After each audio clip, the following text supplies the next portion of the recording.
Well, good morning, everybody. Good morning,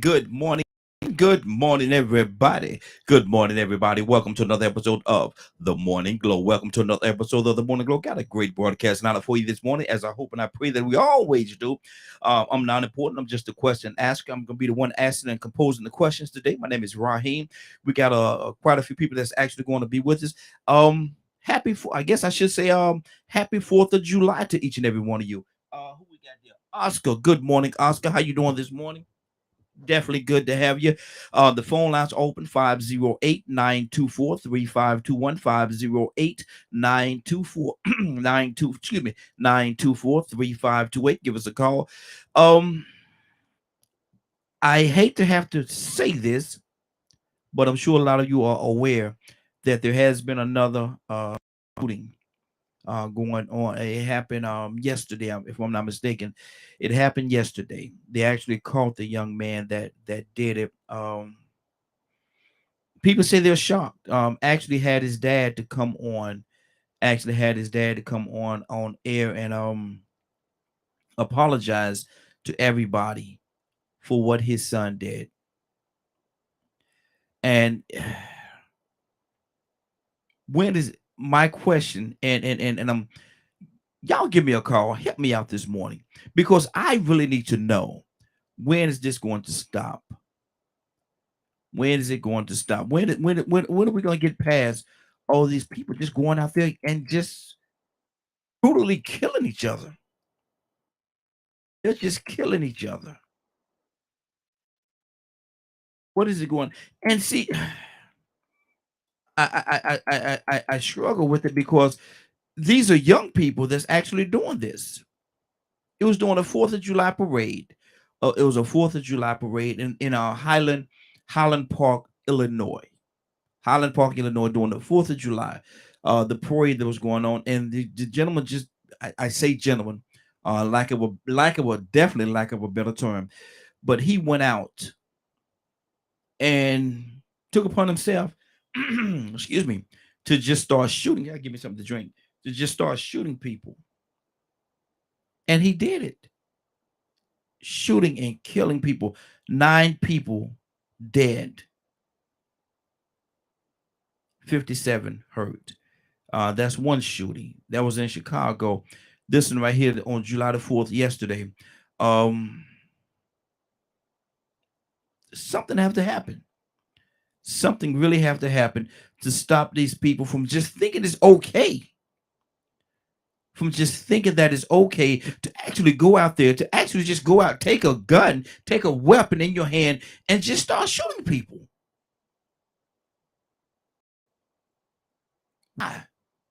Jason, good morning to you. I think it says Black has joined me. Oscar has joined. Got quite a few people that's coming. I can't see all of you all's name. I definitely apologize. Please don't think I'm trying to ignore you. I'm certainly not ignoring you on Big O over there. I'm certainly not ignoring you. I just can't see. It's a little distance away from me, and I can't really read all the names that's coming up. But thank you for being here. Thank you for joining us. The number is 508-924-3521. 508-924-3521. Give us a call. Tell us what you think about all these mass shootings that's going on. People just going out there just without a heart, man. Just pointing a weapon at people, innocent people, and pulling the trigger and shooting them. Shooting some and killing quite a few of them. Killing quite a few of them. Why? Why? If somebody could explain to me why and make it make sense, to go out there and just to point your, oh man, let's look at this. To go out somewhere that you don't know these people. These people have not done anything against you, your family, or anything. They're at a parade, a 4th of July parade. They're out there in celebratory fashion. They're out there trying to celebrate. They're out there trying to celebrate. That's all they're doing. And to have someone to come up and just take out a weapon and just start shooting. Man, if somebody could say anything to me to make just a little bit of sense, please give me a call because I don't get it. It don't make sense. Now, if somebody did something to you, even in a situation like that, I'm not going to say that, it's okay to shoot and kill somebody. I'm not going to say that it's okay. Cassandra, good morning. How you doing this morning? Good morning. Cassandra, I'm talking about, and because you up on everything that's going on as well. Cassandra, there was another shooting yesterday. There was another a shooting yesterday in Highland Park, Illinois.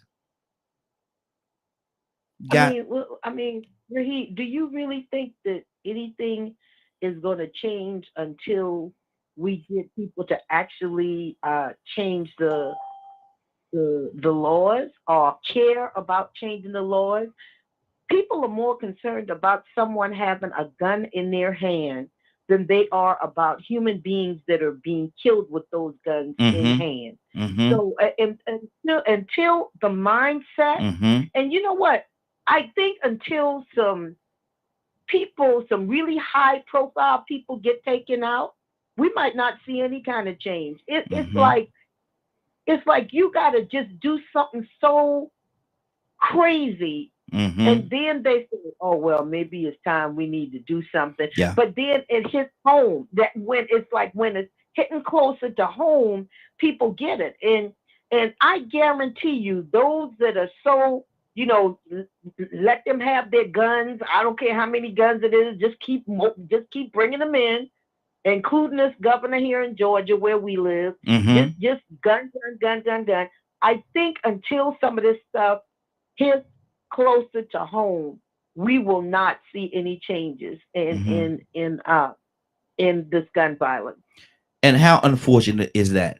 How innocent people, Cassandra, innocent people are losing their lives. These people yesterday, they went out to celebrate the 4th of July. Now we're gonna talk about the 4th of July as well. We're gonna talk about that today.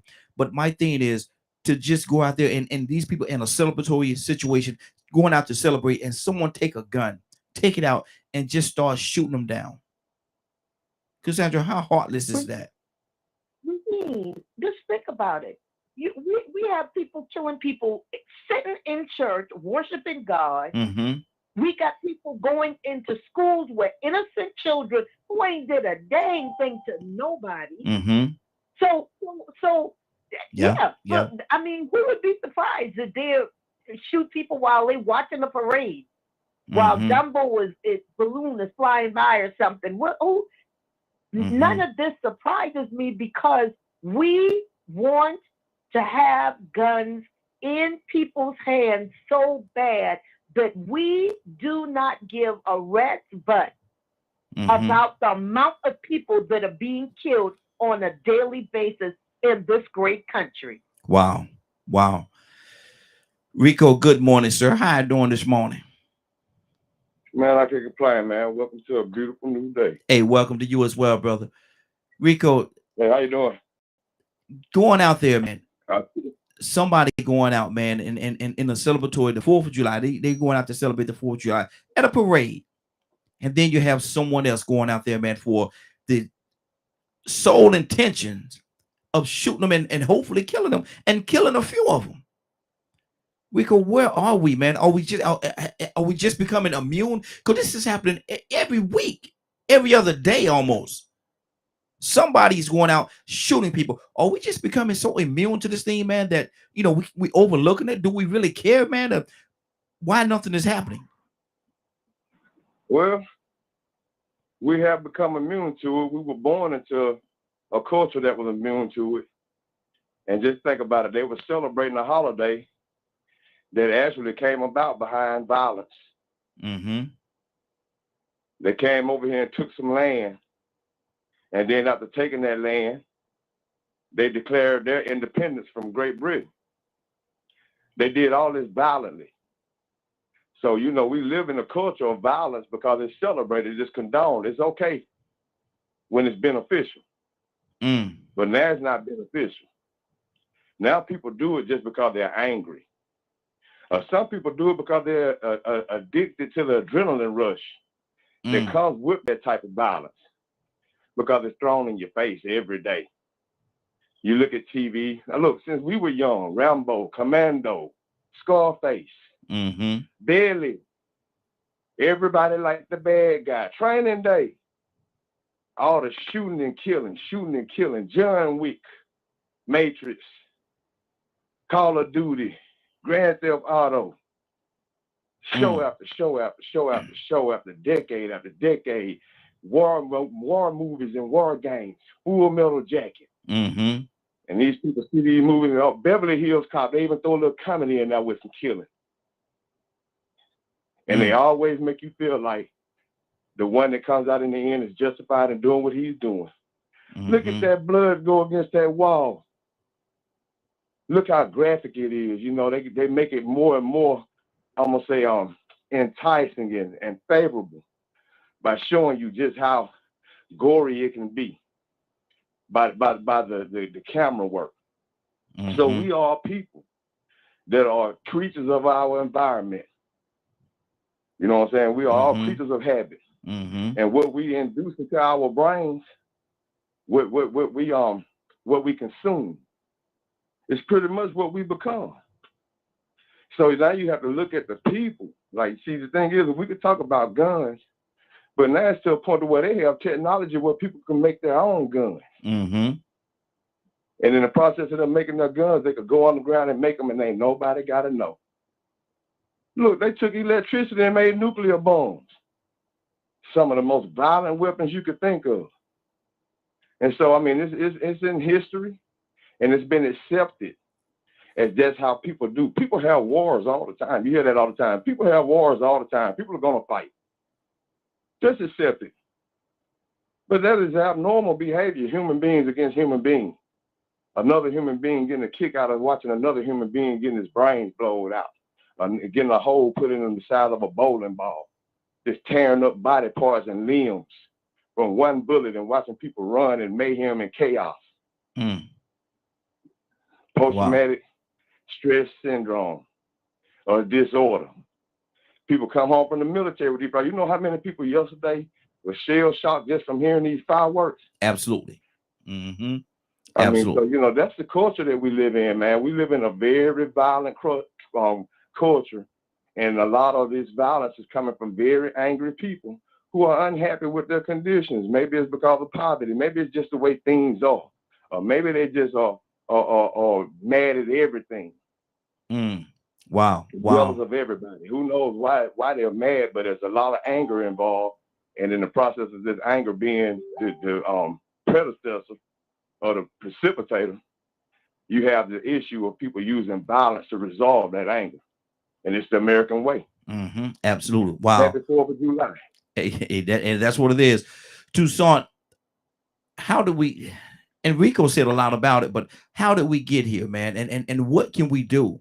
What can we do to, and good morning, Toussaint. How are you doing this morning? How can we get around this thing? How can we navigate this thing, man, to get to a better place? I think it's about time and a place too late. We're here now. And the way mankind as a whole, the direction they're going, it ain't gonna get no better. I mean, we're raising them like that. Mm-hmm. Not everybody. But for the most part, if you look at society as a whole, not just this country, this world, I mean, everything that's, and I don't even have to go there, everything that has been said that's going to happen, it's happening quick, not around the corner anymore. It's right at your doorstep. Absolutely. You don't even know whether or not it's going to happen to you, whether you're at work, you're in the grocery store, or you're at church or your mosque. Wherever you might be, we're at the point now that today might be your last day and mine too. Wow. And see I don't know how to resolve it. I mean, really. Do we do like other countries when we go back to eye for an eye, tooth for a tooth? Do we take them in the middle of the street and use them as examples of what will happen if you do this? I don't know. Wow. And see the thing about it, what you're saying, taking them in the middle of the street and doing the thing and making an example out of all that goes right back into that same pillar of violence. All that goes right back. How do we get out of this thing called violence? How do we shake that thing and get to a more loving and a more peaceful and society, man, where we can all coexist and in love, whatever. Right. Yes. I think we missed it. I mean, we missed that opportunity because it came. And I hate to be all this, we don't want to go there. Tell the truth. But it is what it is. In the course of time, there was thought to be by the supreme thinker. Let me find a solution for mankind. And so, if you want to see the example of how to operate, let me send my son. And this mean and cruel society would do the same thing they did then as they're doing now. Now as they did then. They're crucified. I believe they'll crucify him again. Kill him again. All over again. Wow. Brother Pete, good morning, sir. How you doing this morning? Doing good this morning, DKM Radio, Morning Glow panel. Listening, all that. How y'all doing? Hey, doing good. 4th of July. Happy memorial celebration of the 4th of the continuation of the line. And we're talking about death and violence. When you came here, you lied, you stole, you murdered, you killed, you set it into the foundation of the fiber of your Republican society as a function. Should nobody be shocked at the violence that we see today? And if God, the universe, the ancestors, and all that's good in existence don't have something to say and do, it ain't even got started yet. You cannot direct a society, double standard, have egregious violations of everything good and wholesome, and then turn around and be shocked. Well, I'm shocked that we don't see more death. I'm waiting on the deaths of the judges and the DAs and the governors and the mayors. I'm waiting on it. I'm waiting to see when that's going to start. You keep killing, gunning folks down. Oh, he ran off, he shot. Look, man, it ain't going to stop until the killing increases. I'm reminded about Jeff Ford when Jeff Ford in Chicago told the local administration, there's not going to be any killing unless there's going to be some killing. And if there's going to be some killing, then it's going to be some killing. But gentlemen, I wanted you to be here. He was on local television, radio. He had the police representatives there. He said, I wanted you here. And he told them to their face, if it's going to be some killing, then it's going to be some killing. But it absolutely ain't going to be no killing without some killing. That's where we at now. That's where it is. Wow. That's where it is. When you have the people storm your capital, for whatever reason, they storm your capital. Look, man, your whole society is in chaos. And if you can't orchestrate a different direction, so how we gonna clean this up from the bottom up or from the top down? Come on now. Yeah, that's a heck of corruption, wickedness, wrong. Corruption, evil, wickedness, wrong. Corruption, deceit, devilment, wrong. How do you take spirituality and turn it into religion? How do you take falsehood and make it truth? How do you take wrong and make it right? And then you shocked when you have a shooting. Be shocked at a whole bunch of stuff that y'all doing that you know is wrong, that don't make sense. That's anti the continuation of life and existence. Huh? And all of a sudden we shocked because of the shooting? No, they not shocked. They not shocked because it ain't touched them yet. But it's coming. Oh, keep on the path you're on, because it's going to touch all of y'all. Everybody who want to be somebody who's responsible for what's going on. Oh, death's angels coming to see you. Wow. You ain't going to make it out of here alive and just be in the eternity trying to figure out where you're going. You're going to find out where you're going now. Wow. Going out of here in a barrage of violence and bullets and death. Unless you change the wrong that you are so committed to do it. Wow. Cassandra, talk to me. And that's unfortunately that's a big part of the truth right there. You know, it's gonna be more, it's going to continue. But when do we stop it though? How do we stop it? We're not going to stop it. Pete, he hit it right on the head. It's not going to stop. It's only going to get worse. And that's from a spiritual standpoint for those that are Christians and believe the word of God. We just can see that the things that the Bible talks about are lining up. So that's going to happen. And there is, I don't see anybody in this country that has enough I don't know. I don't even know what the word is to try to make a real difference in what is happening. It's like people are resolved that this is the way it is and this is the way it's going to be, and ain't nothing for me to do about it, but just try to keep living through it. But the thing is, you ain't gonna live through it. A lot of us ain't gonna make it through all of this. Yeah. A lot of us ain't gonna, because listen, believe me, those people that were sitting in that church in what it was, Tennessee or whatever, minding their own business, and that man got up and started shooting people. Do you think they had any idea? The people that were shopping in Walmart, trying to get a bag of rice and some chicken to make for dinner, do you think they had any idea that somebody would walk in there and start tucking people off? The people in New York, shopping, just in a doggone grocery store, and somebody come in because you black, and some the people in my hometown, Charleston, South Carolina, sitting there taking care of business, taking care of God's business in God's house, and that child walked in there and just took them out. Come on now, people don't care, and until we start at least caring in this country about the life of everybody, we're gonna see worse. I'm just sorry. It's gonna get worse. I'm just saying it's gonna get worse. Wow.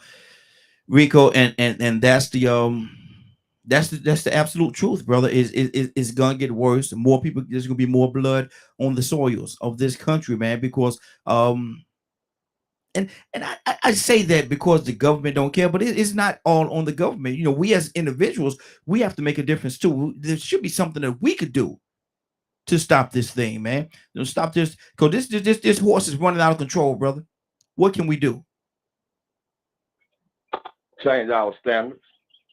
You see, it's hard for people to wake up. You know, I made a quote the other day. I don't know if I said it on here, but I made a post that everybody loves the truth. They love righteousness and what's good. But when they find out what they love ain't good, I ain't right, they don't like to hear that truth because they participated in it. So right now we got a standard where we I put it to this way: we'll praise war heroes, right? Imagine the contradiction in that, a hero in war. But do you know how many people actually go to war and then they come back feeling like they got duped into being killers? Man, don't praise me. But then come Veterans Day, you might as well go ahead and accept that recognition. Or when you got that uniform on, you might as well listen to the people pass by and say, thank you for your service, soldier. But deep down in the back of your mind, you're thinking to yourself, man, I just went over here, killed some people for something I don't know, you know nothing about it. Then you telling me that they didn't find no weapons of mass destruction, that I could have died too? And y'all want to call me a hero? No, I'm a damn fool. Hey.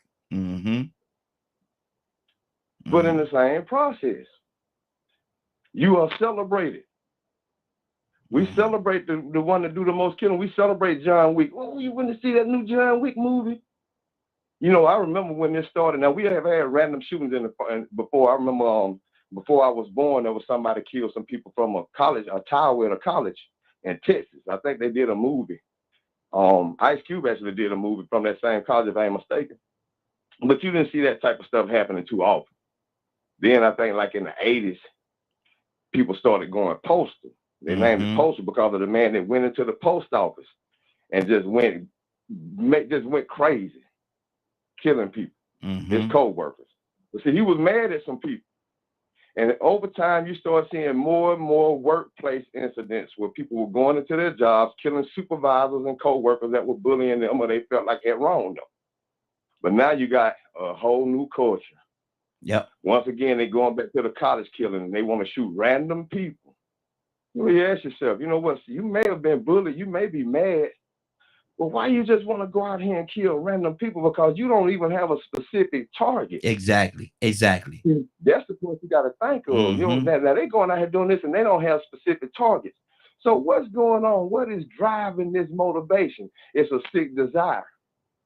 It's a sick desire because they are consumed with this violence that is thrown at them 24/7. Mm-hmm. If you watch any TV, any movies, play any video games, the top seller, follow the money. The music, follow the money. The drill music, they're rapping about smoking their ops and killing them. And they actually getting themselves thrown in prison behind their rap lyrics. And they making the most money. Get Young Thug. Mm-hmm. Getting charged with RICO charges. He's filthy rich, wealthy, celebrity. Somebody gave him the platform to talk about that mess that he talked about. Now look at him, he in prison for it. Mm-hmm. And he was telling some of the truth in his lyrics, so they say. Mm-hmm. But he made money to do that. Somebody paid him big money and gave him a platform and access to express and expose the younger children to that. Mm-hmm. So now we have to go back and ask ourselves, what is our standard? And as parents, what are we accepting and letting our children listen to? Because it started at home. The only way we're going to stop this is if we stop celebrating violence and we stop celebrating killers, stop celebrating war, stop making war movies that make you want to glorify and feel proud that you went over here and dropped a bomb on Hiroshima, killing a whole bunch of innocent people. Yay, America. Happy 4th of July once again. Like I said, ain't that something to celebrate?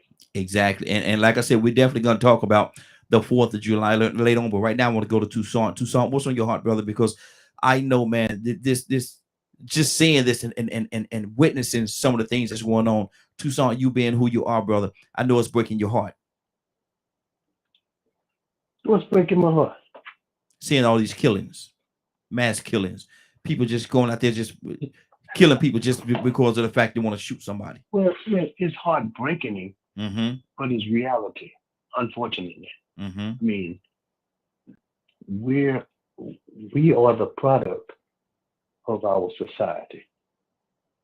We ask, unfortunately, Raheem, this is just me. We ask for this. Mm-hmm.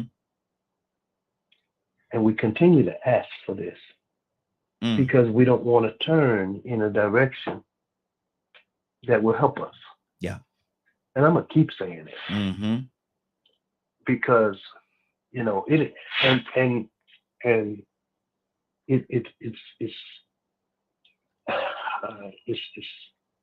necessary for righteousness to prevail. Mm-hmm. Now, let me tell you something about that. How that's the same way it did in prior, it's going to have to be the same way. Unfortunately, war is necessary. You got to fight good and evil. Has to go to battle for one to prevail. So how does righteousness prevail over evil? That's the question. I mean, we don't want, you know, we want to assume that righteousness, meekness, is this goody two-shoe of, I'm just gonna love you to death. Mm-hmm. Mm-hmm. Yeah. And we gonna be all right. Mm-hmm. Or I'm just gonna treat you nice and you gonna change. I'm gonna just, you know, speak the hell out of you. Mm-hmm. Wow. And you gonna come on this side. Mm-hmm. That's not gonna happen. It's not gonna happen. There is an evil that we must accept. And then you got to make a stand against it. And what evil's gonna do is evil gonna fight back Mm-hmm. all the time. Mm-hmm. There was a time in even in days, I'd say, that even if you had children that were downright just don't want to listen, you know what they did? Take them out and stone them. Mm. That's a Wow. bad thing, right? Yeah. Terrible. Terrible. Oh, right. Now, who gave the command?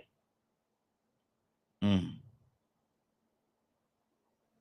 And I'm just asking. again, I have to say it's terrible, and that very command was given by a terrible individual that would do something like that. But Wait a minute now, Brother Raheem. Wait a minute now, Raheem. I knew I was gonna You wake got you to up with that one. listen too, Go ahead. because they think that God is terrible. Mm-hmm. He's got to be terrible for him to allow some things to happen, and then to just almost sit back and just observe. Mm-hmm. But no, you got dominion. It's in your control. Mm-hmm. He's not going to come down and handle your problems. Mm-hmm. Unfortunately, he can. Or fortunately, he can. But he will not Exactly. left that up to you. See, Not what you're going to do. And I had to do it that way for you to go in and explain exactly what you meant, because some people may not have understood exactly where you was coming from when you said that. That's why I did it in that way. We got Annie. We got Annie from Mississippi. Good morning, young lady. How you doing this morning? Good morning, Raheem. Okay, we got somebody. We got somebody else saying something too in the background. I don't know who that is, but we'll come. It's not my line. Okay, let me come right back to you, Anna, and whoever that is, I'll come back to you in just 1 second. But Annie, we're talking about there was another mass shooting. This time it was in Highland Park, Illinois, at a 4th of July rally. People going out in celebratory of the 4th of July, and we're gonna talk about how we feel about the 4th of July a little bit later in the broadcast. But right now, these people going out in celebratory of the 4th of July, and you had a young man, a young person with a weapon, going out shooting people that he did not know with the intent of killing them, innocent people. And where are we, man? Are we just totally out of control? What can we do? Here's the thing, Raheem. You know, me being a minister, I'm going to always bring it back to the spiritual side. Mm-hmm. We have taken God out of, well, they have taken God out of everything that they have moved. They tried to put everything above him. And, you know, you cannot live this life like that. These young people, these young men, they're shooting to get their face on television. They're shooting up innocent people to get a 5-minute platform in a negative light. And that's what they're doing. And when they pick them up, you know, rather than treat them the way that they would treat you and I, they treat them so wonderful. They, you know, Dylan Roof, they carry him to Burger King or wherever they take him to. Mm-hmm. That's why we're where we are today, because they're not giving them the proper punishment. If they treated them the way they treated us, it may would slow down a little bit. You know, they always, you know, arrest them, get out the car, no black eyes, no stun guns, no nothing. Mm-hmm. And that's why they're doing what they're doing, because, you know, this world is in such a jacked up place right now. I don't even know people anymore. That's why I stay in my house unless I have to go out the house. Mm-hmm. It's just, I don't know. The people have gone straight crazy. And let me tell you the reason I called in this morning. I know you're not on this subject, but I called to make some people mad this morning. Anyway, yesterday, or the day before, Pastor Creflo Dollar, I don't know if you saw what he said. Did you see it, I did. Yes, I did. I did. Okay. Now, here's the thing with that. How I feel about that. I never allow a person in the pulpit or with the title to tell me what thus saith the Lord. I'll listen to them, you know, and their job is to preach, but I don't base everything that come out of their mouth as truth. I don't. I study the Bible for myself. And when God tells me to do it, that's when I do it. Now, Creflo, for those of you who don't know, Creflo Dollar stated that tithing was not biblical. It's not, and he tried to twist it around and whatever. But at the end of the day, he was saying we're not commanded to tithe. Mm-hmm. Well, here's the thing with that. Why have you sold so many CDs and books that says you do have to tithe? Why have you made billions of dollars off saying that you do got to tithe? But now that you've gotten all you can get and you don't have nothing in the world that you want, now you want to come back and say, well, I knew it all along. I was trying to figure out a way how to tell y'all and start laughing. That's not right. That is just not right. And I blame him, but I blame the congregation as well, because God says, study to show thyself approved. Mm-hmm. We sit up here and I watch it, Raheem, every day. I watch people who say they have a title and these different things. They come on social media and they literally drain people who don't know no better. Mm-hmm. They literally have you thinking that you're going to receive a whole, everything you want is going to come to you, and they never tell you no better. And these people fall for it. They need to sow a seed for 1,000, sow a seed for 1,000,000, sow a seed for whatever, and then you go sowing it, and you basing your future and your blessing on man. Mm-hmm. Man should not tell you what the Bible says. Nobody ever say repent. Nobody ever say seek ye first the kingdom of God, his righteousness, and all these things gonna come to you anyway when you put God first.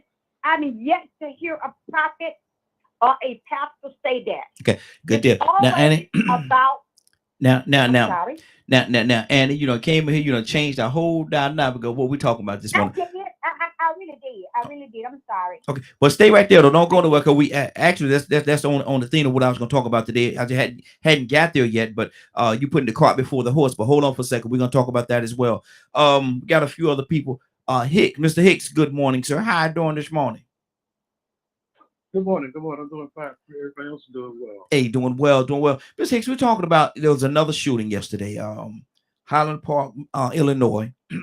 Young people out there, they celebrating the 4th of July. We're going to talk about the 4th. As I said earlier, we're going to talk about how we feel about the 4th of July. But people that want to celebrate it was going out there actually celebrating in celebratory fashion. And a young man, 22, 20, something like that years old, with a weapon, went out there and just took upon himself to shoot with the intent of killing innocent people. Hicks, I need to know, brother, where are we? Where are we right now? Well, I think that young folks, I imagine, I haven't seen this report yet, but I imagine it's a white guy. Yes, it is. Yes, it is. Use a pattern. They are disillusioned with being, and I think the essence of that loss is our belief in a creator. Our belief in however you want to say it, but coming from this country, our belief in the gospel. It was a gospel that said that we were special, that we were created in the image of a creator. It said that we had these rights that came from this creator. It was in the Constitution, but even though the Constitution was faulty, it put like a death seed in the words that we hold these truths that all men are created equal. That was a stone that killed it eventually. I think that we've evolved from that time, from the very early times until the society we have now. And most people don't see the good that we have in society because we're basically always exposed to those things that are negative, especially young folks. They don't have anything. Young white folks, they see their power gripping. They see they're losing their grip on power. They don't know who they are, because what used to be important, that they just was white, but that don't hold the key. So I think it's a nihilism. I did a research on those people that did the Columbine shooting, because they left a journal that explained exactly what they were doing and why. It wasn't bullying. It was just a belief that human beings wasn't worth living. Animals, they had that thing that we kill animals and we do all this stuff, and human beings were worthless. You hear people say it now that there's too many people on the planet. We need to get rid of some of the people. I think that for young folks, it leaves them in a dilemma, and they don't have a civil understanding of civics. They don't have. They don't see how see how things are always evolving. That's a process that's always been in humanity, in all civilizations. But I think it's highlighted more than the other things. They'll blast that out, but they didn't cover too much about people diet. You know what I mean? Yeah. But yeah, I think Exactly. it's about God. It's about creating in the system, in the school, and in the institutions that's been taken away. Absolutely. Ibrahim, good morning. And brother, you can't be on both the video and the phone. You're gonna get feedback. Gotta shut one of them down. But good morning. How you doing this morning? Highly blessed and truly flavored. Yes, sir. Yes, sir. Yes, sir. How you doing? Another shooting, brother. Another shooting, man. What's on your heart behind that? I think that I think the same thing that Hicks said, that a lot of these young folk are being misled through all these lies that even we're victims to. We don't have civics training. We don't understand how the government works. A lot of us we hear laws and we hear these trends and everything, and we don't understand that's what they are. You've heard me say that the Constitution is a living document, right? That the laws of the land are living documents. It goes with the culture. It goes with trends and everything. It has nothing to do with the way that we want it to be. It is what it is. This is democracy. A democracy is not what we think it is. It's just a living animal. It's a group of people that get together and try to work things out over essentially, where it be religion, where it be this, where it be that. It always comes to its ebb and flow. This is a creation of man. It's a thing of man. It's just like our personalities and just like our trend through life. But again, the sister said something that really struck me, is how he was taken into custody without any incident. You know what I mean? And he probably wouldn't get his butt all beat up. And just a few days ago, we look at this young man. Somebody from Germany actually heard about it before I heard about it. Young man in Ohio was shot 60 times by 8 different people. You know what I mean? And for running away, and allegedly did this, and allegedly had a gun, and blah, blah, blah. And they said that they thought he was going into a stance, and they threatened for their life. And 8 officers, trained officers, shot over 90, maybe 100-some rounds to shoot a man 60 times before he fell to the ground. You know what I mean? Now, if you look at, they probably shot him while he was on the ground. But if you look at something like this here, that shows you the problem of the way our society looks at us, right? And looks at each one individually. It seems to be almost a youthful growing of age right to shoot and kill something. Wow. Right? Wow. That's and true. even our youth have gotten to the point where they're recklessly killing each other.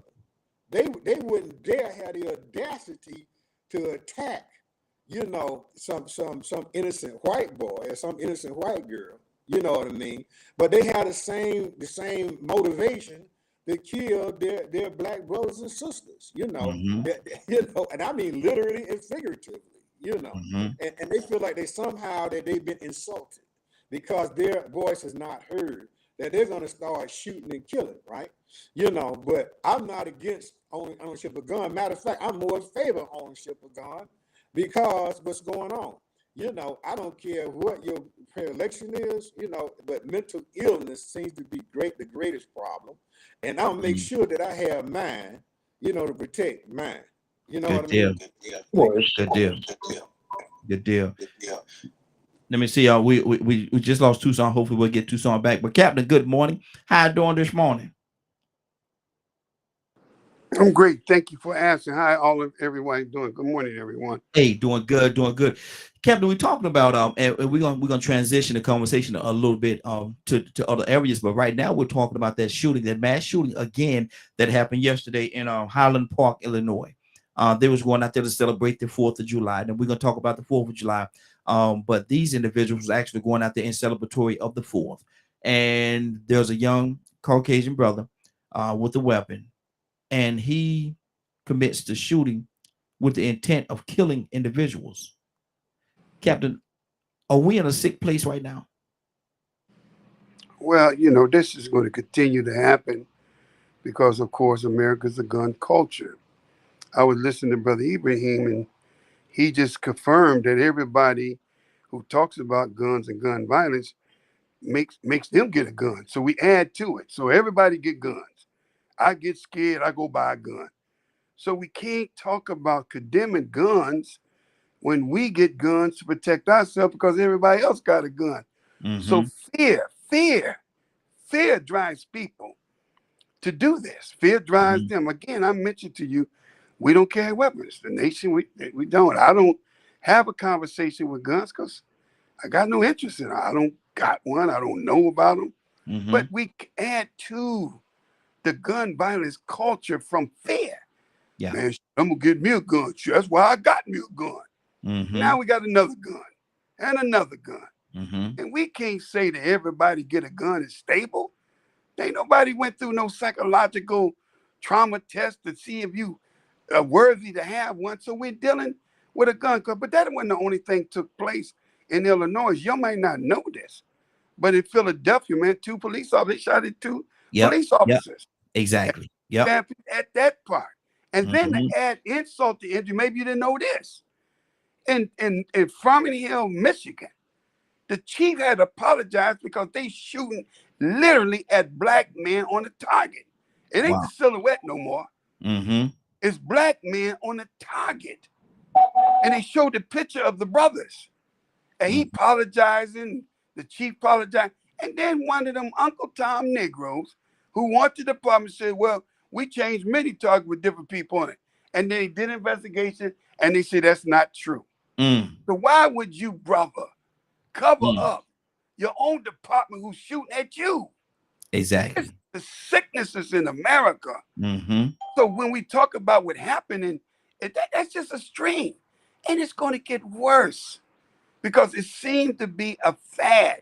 I don't know what it is with these Caucasian young boys, but it seemed to be a fad to do mass shooting. And just like my man Ibrahim said, and the rest, that man go to the court, he get a chance to stand trial. But that was not the case with Jalen Walker. Now I'm going to take the peacekeepers up Saturday.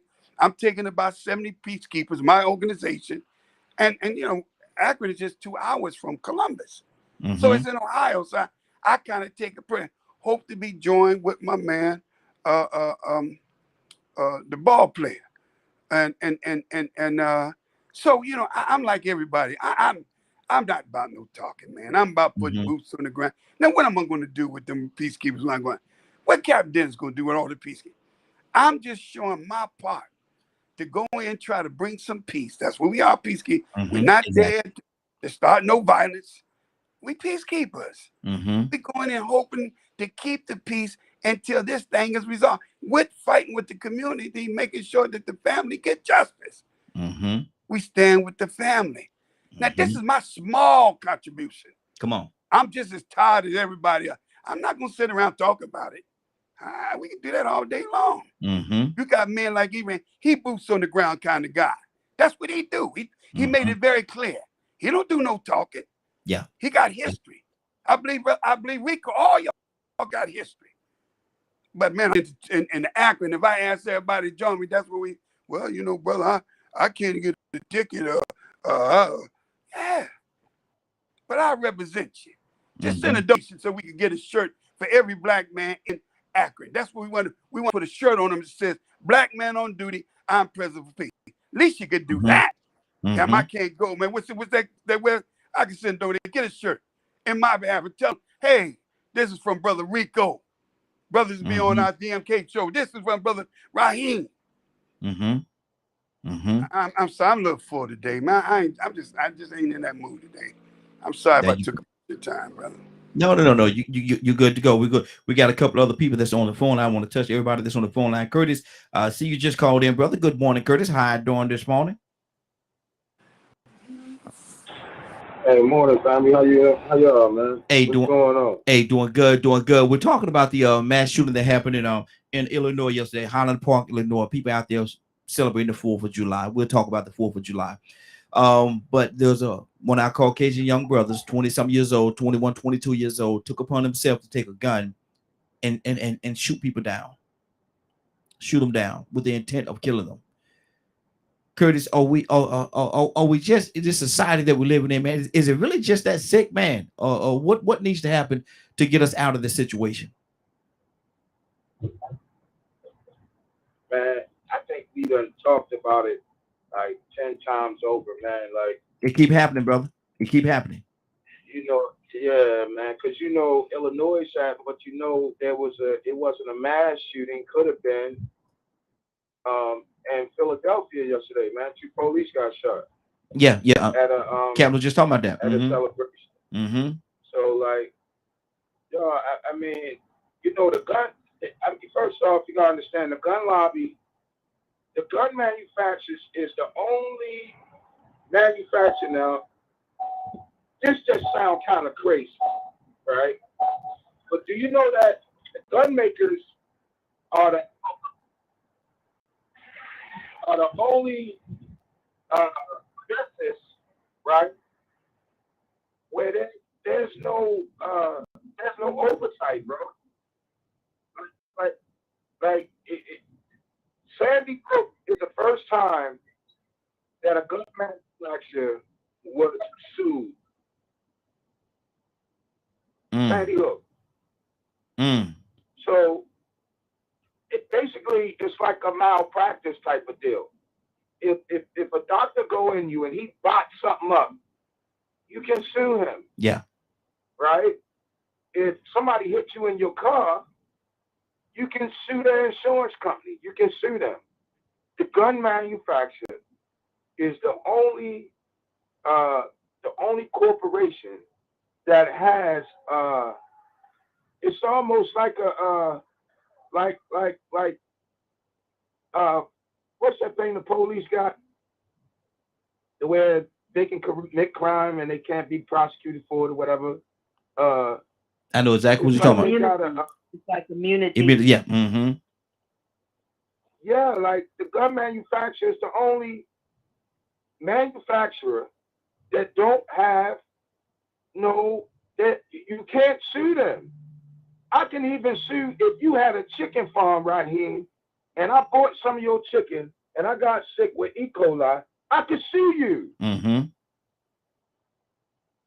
The gun manufacturer, that's no.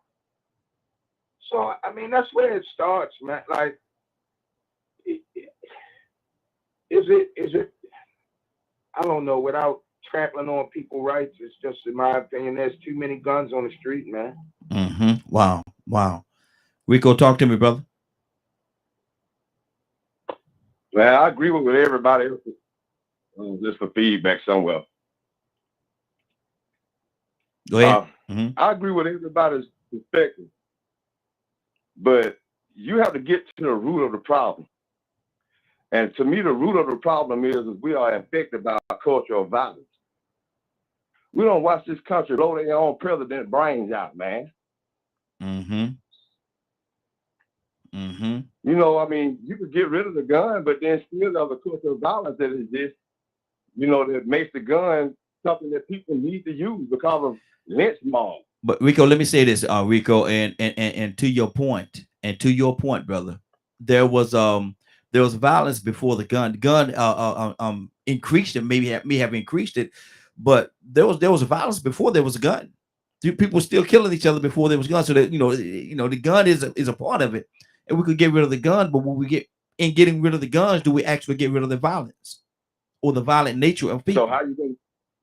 Exactly, that violent nature. We are infected with it, and so if you want to change it, you change the amount of exposure and access to it. Because I'm gonna tell you something: the minute you take a life and you're comfortable with it, you can do it again.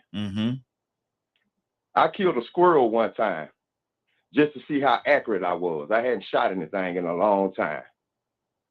I shot that squirrel. I was like, ooh, man, I was accurate.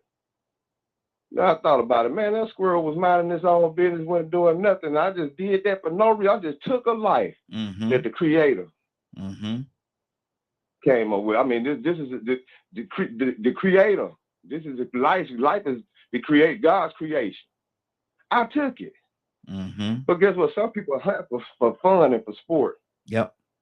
Taking life. Ain't this something? Let's go take big trips to Africa to the safari and just slay giraffes and lions and tigers. We might even slay a few people if you got the right amount of money. Mm-hmm. You know, money talk, BS walk. You know what I'm saying? And money buys anything, even freedom. Mm-hmm. But see, we still are infected with this culture of violence. I remember when Donald was saying that about war. We do have to fight evil. But see, there's this random thing called collateral damage that made other people that didn't have nothing to do with nothing expendable. Just collateral damage. I remember when I seen a documentary on when they dropped the bomb on Hiroshima, and some of the people that wasn't on ground zero, but maybe 2 miles away or something like that, it showed the effects of what happened to them. And the heat and the effects were so magnificent. Some man had come on to come up with was so magnificent that it burned the people from the inside out and turned them into stone, crystallized them.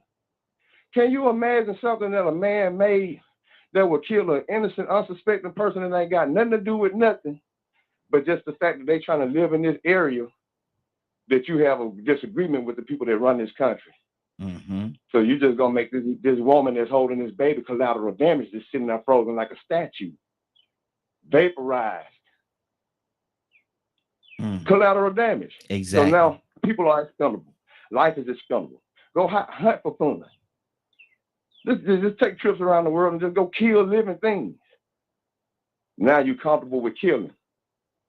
Let's see if you could transfer that over to people. Oops, look at that. We just shot y'all president with 2 or 3 bullets and told y'all it was 1. And we didn't blur nothing out. We let y'all see it graphically. Some people got mesmerized by that. You know, people get mesmerized by sick, deviant behavior sometimes. They get consumed. Number one is the shock value and the adrenaline that goes with seeing something like that.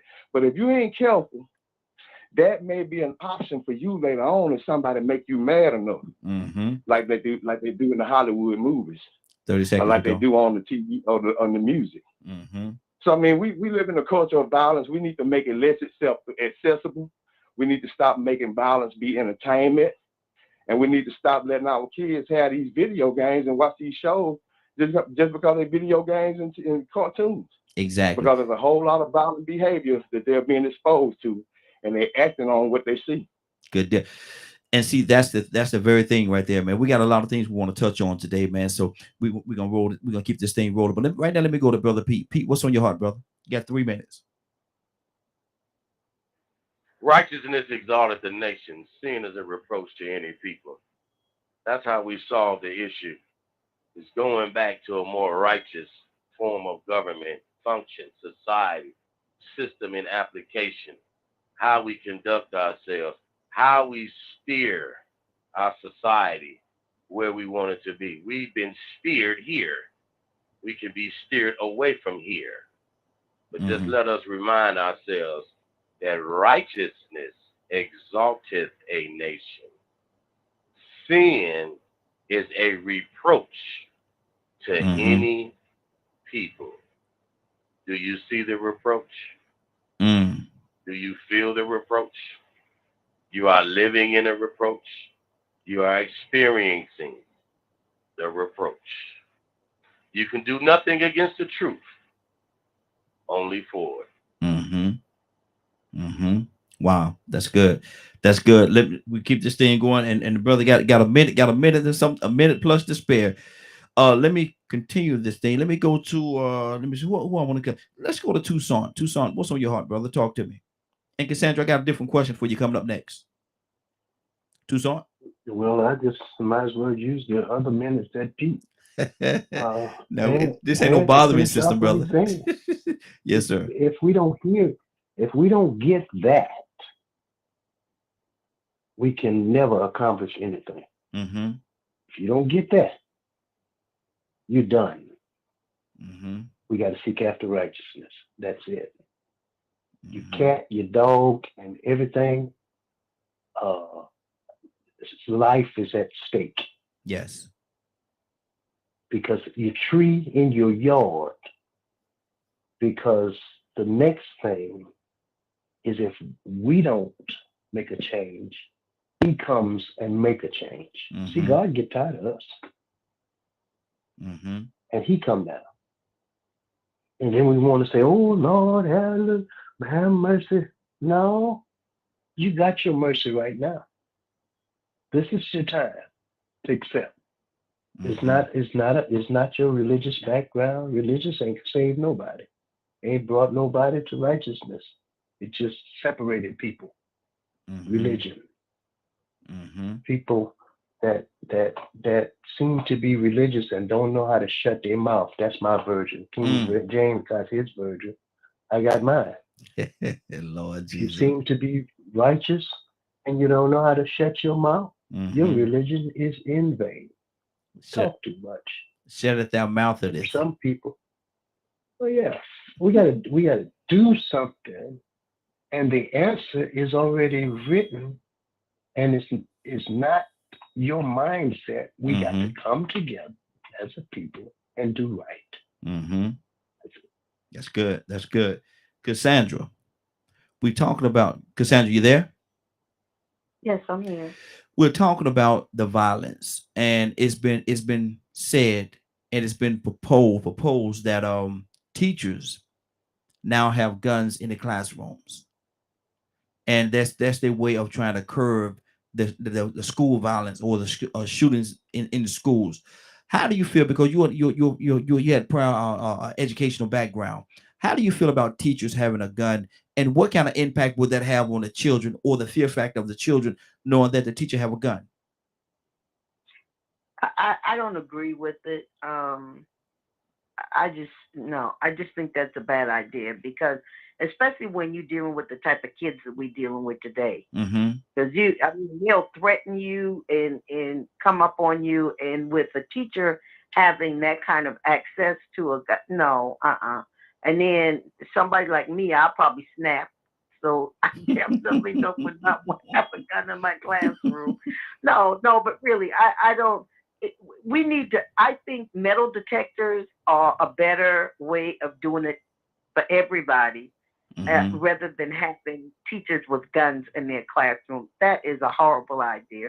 And it's not even about, because the kids may not even know you have one. It's not even about that. It's just the very idea that you are there to teach children, and you feel such fear or whatever that you have to bring a gun into the classroom. No, I'm sorry. Okay. I don't agree with that. I would not want one in my class. Absolutely. Captain, what do you say to that? Ibrahim, coming to you next. Captain, what do you say about that, guns in the classroom? And would it stop all these people that's going into the schools, shooting the guns, shooting the schools?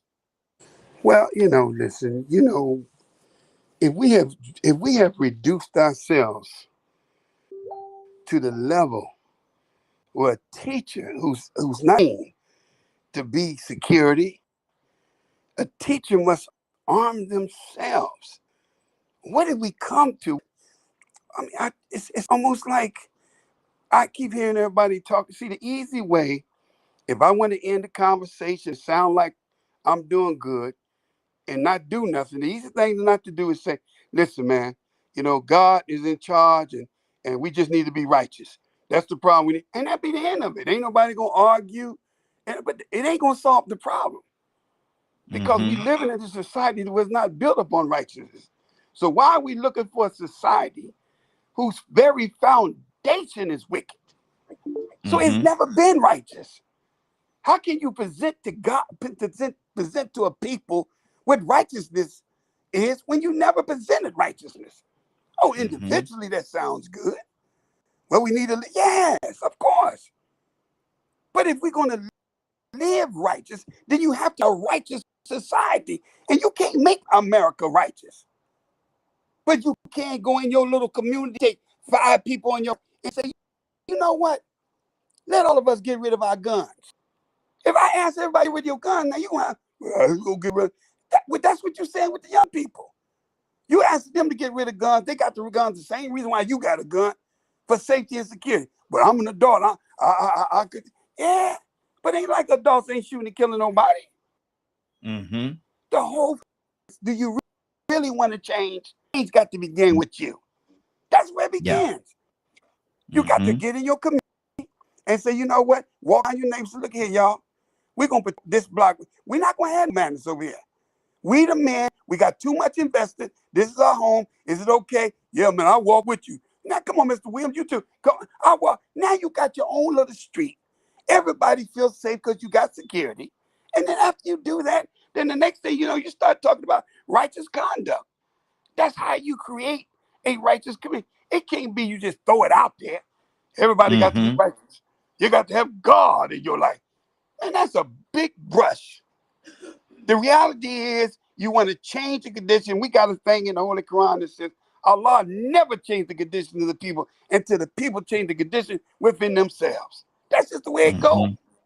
So I believe you got to put, the teachers got to be armed. That's crazy. That's, if I took 25 brothers who ain't working, they retired, they used to be firemen, postmen, they sitting at home, 25 men, that's all I need. Say, brothers, would you mind being dads on duty? Yeah, brother, that'd be good. Come on, let's go into schools. Teachers don't need to have no guns. We got the teachers back. We don't need no guns.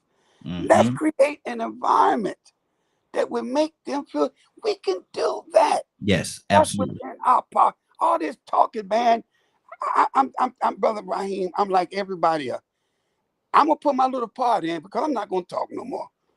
Cap's gonna do what he got to do, and I don't care what nobody think. I'm putting my little boots on the ground. I'm making my statement like everybody else. I can't take it no more. But I ain't gonna talk about it. I'm not gonna sit here and try to analyze it. I'm gonna make it happen. Yes, sir. They're gonna call me Make It Happen Captain. There you go. Good deal. Good deal. We got yes, sir. Right. Yes, sir. Can I say something real quick, man? Because I'm along with Captain Dennis on that, man. It get a little frustrating sometimes because you start looking for solutions. And the thing is there may be people listening that don't know how to do these things that we're saying. And what I'm noticing is, you have to ask yourself, what are you willing to sacrifice and not willing to sacrifice? What are you willing to change? So in the time that I make comments, I try to give people examples of what they can do. I don't see how it gets ignored. But if we can actually limit some of the access and exposure to some of this violent content that we look at as entertainment. Yes. Think about absolutely. the things we embrace. Come on. So I'm along with Captain Dennis because I'm on the side of trying to show people how they can, not chastising them, not just throwing an opinion out there and say, yeah, this is what it is, and you got to be righteous. You got to be. How can you be righteous? Well, let's stop killing living things for entertainment and fun and sports. Let's stop entertaining people killing each other and celebrating and dancing off of it. Let's stop buying video games that has parental ratings on it and saying, oh, they're just games, when they're still teaching collateral damage and expendability of life. There's a culture, there's a nature to man that we have become comfortable with. And I done said it 3 times in 3 comments, and it still go to all this other stuff. And I'm like, okay, now I'm right back trying to get something out of it. Point out some things that people can do to create this change and some things that they might want to sacrifice that they don't want to sacrifice more than the gun. And see, that's a part of what I said earlier. How do we get here and what do we do? And I asked the question several times. How do we get past this? How do we get away from the situation where we could get to a place of love and where we can celebrate love again? I asked that question several times, but it wasn't answered in the way that I asked it, or maybe my presentation was a little offset a little bit in the way that I presented it. Ibrahim, what's on your heart, brother? Talk to me. Can't hear you, Ibrahim. Can't hear nothing you're saying, brother. We're coming back to you. We'll come back to you. Curtis, talk to me.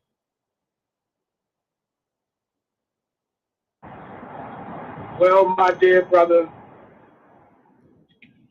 I'm going to go back to what I said earlier. Using your question in reference to teachers having guns, right? Yes. You have to recognize the greed in man, right? Because now I'm just going to throw some things out here, right? And I'm going to let the listeners in the panel Well, I ain't gonna let y'all. I would hope that you guys will really take into account what I'm saying, right? Mm-hmm. So teachers with guns, right? So is that just teachers?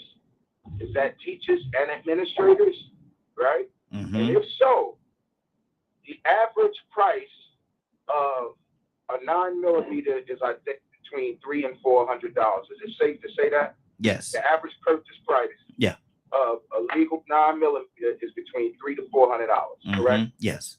Yes. Right. So we'll go with $400. Let's go with the high end, $400. After taxes, you're probably gonna come in at $400 for 9mm Torres, right? Mm-hmm. Now, somebody tell me, is Badger on this line? Yes, he is. Badger, when you get a chance, look up the total, the hiring of teachers. How many teachers do we have in the country in total? Right? Wow. Now, multiply that by 400. And here's an even bigger clause. Right here, you do know that if that goes to fruition, then that's basically going to be a federal government contract, right? Mm-hmm.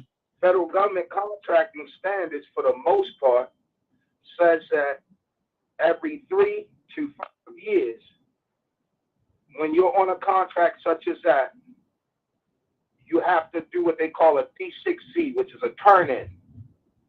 So every 3 to 5 years, the guns you got will be turned in for something better, supposedly. Mm-hmm.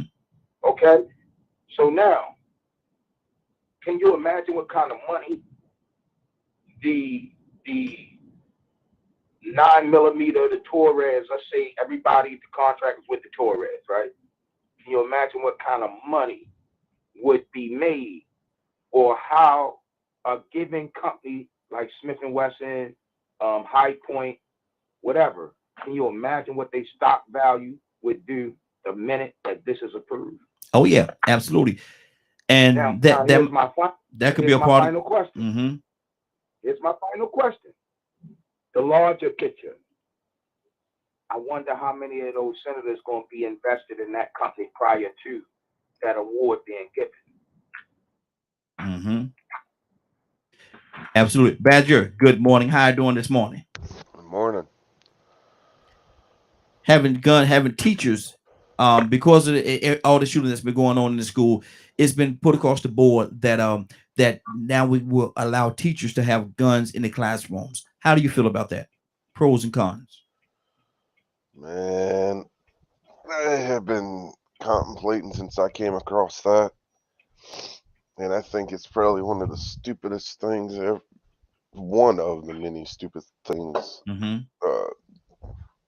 folks in power decided to do. Was most of the man. Every time we have a topic or discussion like this, to me, it always feels like it always comes back around to one, especially to one big thing, pretty big, and that's mental health. Access to mental health or medical stuff in general.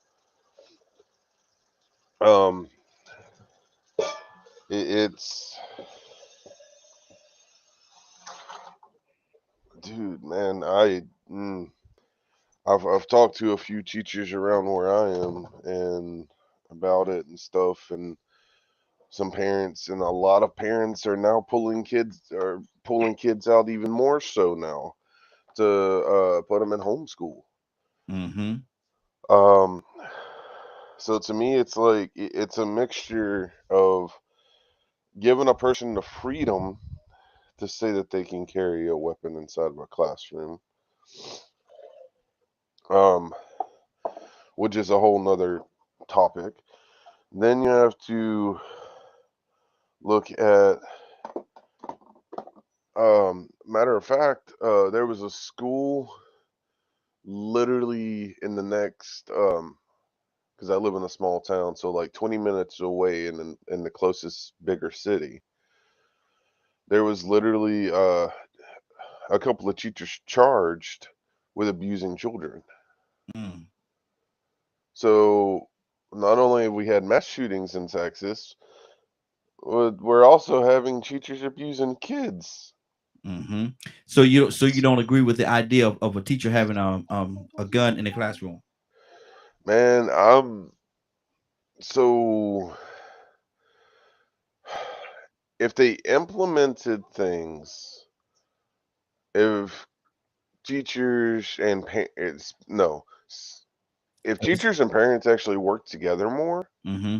30 seconds. to figure out who the problem kids were, Mm-hmm. and actually had access to make sure those kids got the help that they needed, Mm-hmm. because depending on where you live, that's going to be a fight. And I mean a really hard fight. Mm-hmm. There's too many variables, in my opinion, to answer that question, because I'm split. Mm-hmm. Yes, I think they should be able to have access to things to protect the children. But wouldn't that promote a certain mentality or teaching that we don't want the kids to learn, depending on age? Exactly. So, like, there's too much depth to that question. Mm-hmm. Good deal. Good deal. Got to keep this thing going, man. And the phone lines are open 508-924-3521, 508-924-3521. The phone lines open. Give us a call. What do you think about this? And again, 508-924-3521. What do you think about teachers have with the idea of all these mass shootings going on in schools and people going into the school system and they shooting up killed children in our schools? How do you feel about, hold on, brother, how do you feel about teachers having guns in the schools? How do you feel about it? Give us a call, 508-924-3521, 508-924-3521. Ibrahim, what's on your heart? Yeah, listening to the call of conversation, I think we're all on the same page. But I was looking at in Ezekiel chapter 34 to 10, verse 10. And I remember when Malcolm X said something about the chickens come home to roost when President Kennedy was killed. And in the whole concept of it, we actually, during my time, we were raised up in a militaristic society that every young man was expected to be able to go and to fight for this country for whatever reason and in whatever manner. We were brought up on the TV of all the different wars, and very vividly. They didn't start hiding things until after the Vietnam War, and people started seeing the actual war itself and start to protest it. But now we have the same society, but we fool ourselves into by having all these things about nonviolence and not being and lack of response and understanding how the use of weapons and where the weapons are directed, the enemy. And since we have that particular situation problem, we're going to feed amongst ourselves, i.e. Ezekiel 34 to verse 10. And it's the leadership. So if we have a society, then let's call it what it is. Let's do what it is. We have a very violent nation. That how can you have rights in a nation like Captain D said? That and I'm gonna paraphrase a little bit, but that's a murderous society. In my lifetime, this country has killed tens of millions of people. Not talking about the amount of us that was killed in the process of killing these tens of millions of people. There's wars and rumors of wars. There's been a war every year somewhere in some country, bombing and destruction. The same is going on in some country somewhere. Assassination, change of government, has been going on. This country's been doing this my whole lifetime, every year of my life. It's just that after the 70s, they start hiding this and start, focusing this and trying to change this. But war still goes on. They still need murderers and killers, right? But so now we're into games and stuff like that where we have a less compassion for a human life. You know, maybe we should go back and be open and real. When somebody put to death, let's see the death. You know, when there's abortion being performed, let's see the abortion from the vision of the child side and the vision of both sides, right? Let's see these things. Let's stop lying to ourselves.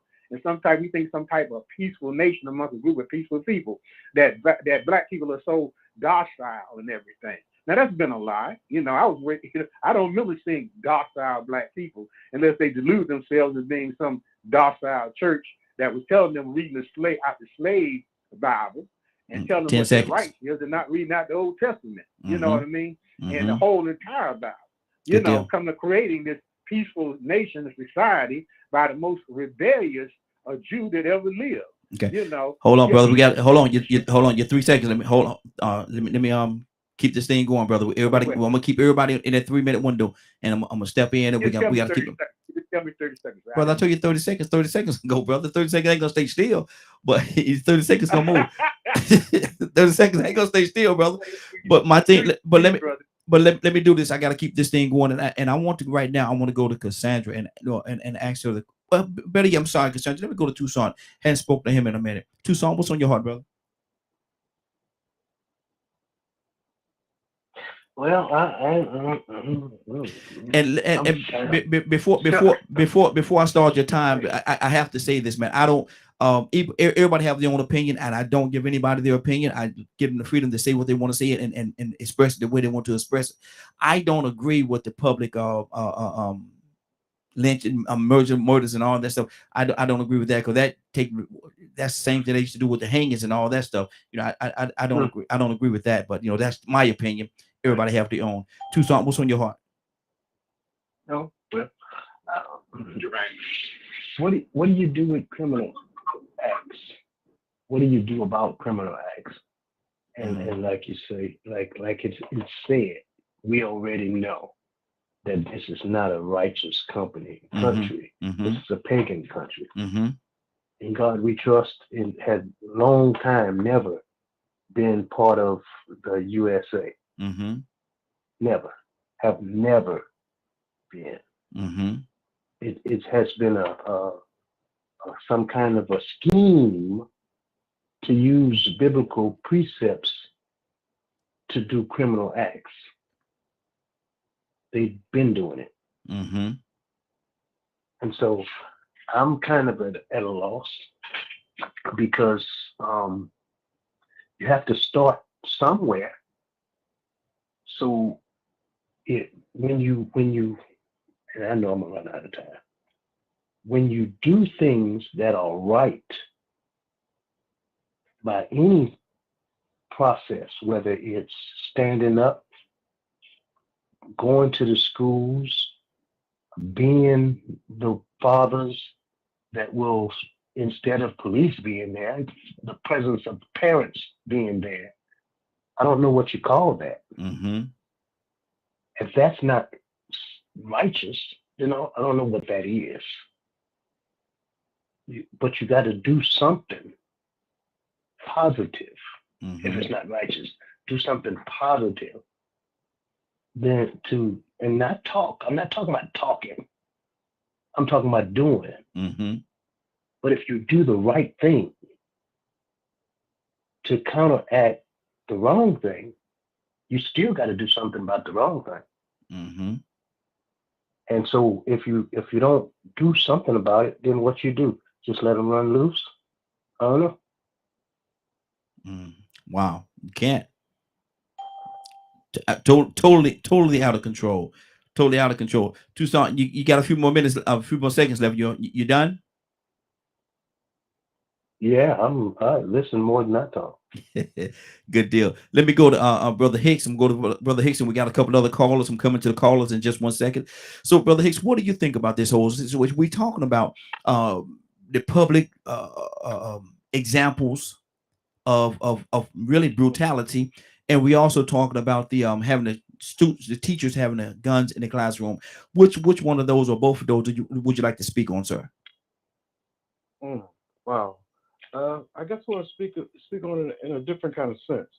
I get the analogy of a like a car, a vehicle sitting at the top of one of those hills in San Francisco. Mm-hmm. You can put it in neutral and push it. And if you could jump around in front of it real fast, you can stop it before it go down. Mm-hmm. But once it gains momentum at the bottom of that hill, it's going to crush you. Yes. I think my observation of things is pessimistic in the short term. I think that this thing has been building and going. There's no way of stopping it.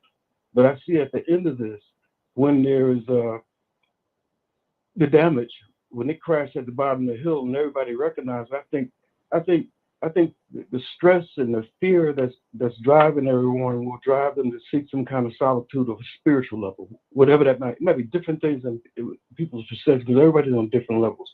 But I think we'll be tied in some sense of there's something bigger than me, and I gotta use that to find a way to keep my sanity, while everything in the society around me is geared to make me insane and make me react. And I got to learn how to be still and find that source inside. I think that on a what you call a conscious, universal subconscious mind called Jung called it. We talk about this dark shadow that's inside of everybody that has to be integrated. I think that when things get so painful, when the suffering is so out of proportion in this country, because we've been a blessed country. I mean, It wasn't like being in Germany or Vietnam or Cambodia and seeing those sites where those people have suffered those things that caused them to make a shift in their whole cultural things. We haven't had that here. I think that at the same time all this bad stuff is happening, there's good things happening on the other side that we're just not aware of. People who are waking up to this need for a reverence for the divine. Wow. There's a lot going on. There's a lot going on in this society. In this world, there's much confusion. Let me do this. I'll Toya with a T. Good morning. How you doing this morning?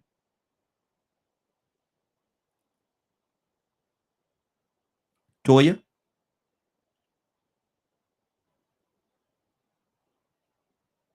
Toya, are you there? Okay. Jermaine. Good morning. Good morning, sir. How you doing this morning? I am doing well. Jermaine, we talking about the violence that's going on in the world with all the mass shootings. Another one happened yesterday in Illinois. People celebrating the 4th of July. Somebody come out there, a young Caucasian brother come out there, man, with a gun, 22-year-old, shooting people with the intent of killing them. We're talking about that. We also talking about should there be with another mass shooting in the school systems, and people going into the school systems shooting and killing children. Now they're trying to bring forth something, whereas teachers could have actually guns in the classroom. What do you think about that, brother? Either one or both? I'm going to weigh in on the one with the school first, because I know I have limited time. It's a monumental mistake to bring weapons into that environment. You have teachers that are already under pressure from the perspective of teaching, the political aspects of it in terms of where a school may be particularly located. Teachers are dealing with stuff so monumental that adding the responsibility and the training that would be required for them to carry guns is just downright irresponsible. Not even, taking into consideration the gun training, but also the cost of providing weapons for the classroom. You are putting more guns in the school. Now, what happens if something ends up being accidentally unsecured and a child gets a hold of the weapon and does something like commit suicide or accidentally shoots another child? You have now increased the detriment that a gun could do in that type of environment. It would just be a monumental mistake to put a firearm in that environment. It's just absolutely wrong. One of the things we have to do is understand what responsible gun ownership is, as well as gun control. Why does an 18-year-old need an AR-15? Exactly. A weapon that's designed to kill. They don't. So you need to eliminate somebody at that age of even being able to have access to a firearm, because the vast majority of people who are doing this are people that are 18 to 19 years old, pulling out these weapons and doing this mass destruction. You shouldn't be able to, at 18, to order that gun offline. You shouldn't be able to walk into a gun show at 18 years old and buy an AR-15. We have lost our mind from the perspective of allowing a gun like that to be in the same category as a weapon that might be used for hunting or something along that nature. We saw in Texas that one person with an AR-15 provoked so much fear that the police were scared to go in there and take the gun from them. Exactly. We have to learn that that's not the solution. We have to hold people accountable, and we have to put responsible laws in place to make sure that people who don't need those type of weapons can actually have access to those type of weapons. That's good. That's good. Toya, with a T, you back with us? Toya? Good morning, young lady. How you doing this morning? All is well, all is well. Good morning. Good morning. Toya, what do you think about this, what we're talking about right now? We're talking about the one thing we're talking about, teachers in the classroom. And then we know the mass shooting. People have gone into the classrooms and they shot up, killed the children and all these different things. They're trying to bring about now where teachers, to combat this situation, they said give the teachers guns in the classroom. Let them take a gun to the classroom. That, and with the mass shooting that happened again yesterday in Illinois, people celebrating, and somebody with a weapon, 22-year-old young man, went out there and shoot him with the intent of killing them. Toya, are we totally out of control? And what do you think about teachers with guns in the classroom? I think we're kind of not focusing on. I think we should focus on the violence, because just because you have a gun doesn't mean you're going to do anything, because the officers, which had guns, didn't go in there and stop the young man and went in school, right? So what is this having a gun going to do? Do I understand the concept of not having teachers have them and kids getting to it? Yes, I do. I also understand that as a teacher, you should have the right to be able to defend yourself in the event of. So I know that there are things and ways that they can come up with if that were to be the case. But I still don't think it would help at the moment of need, because I think that's what our police should be for. I think the fact of the matter is we need to zone in on the violence. If it were knives instead of guns, would we still take that approach?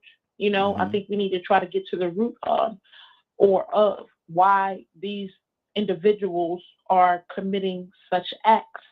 I do agree that the type of weapons is an issue, right? Y'all know I'm from the hood, I'm from the street. People have been getting shot up for years.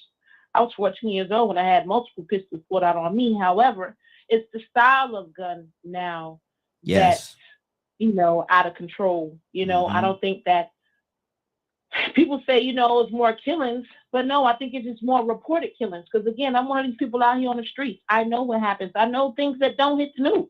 And again, I can't really blame it on, violence. I think it's just the type of weapon that we're seeing now that's alarming.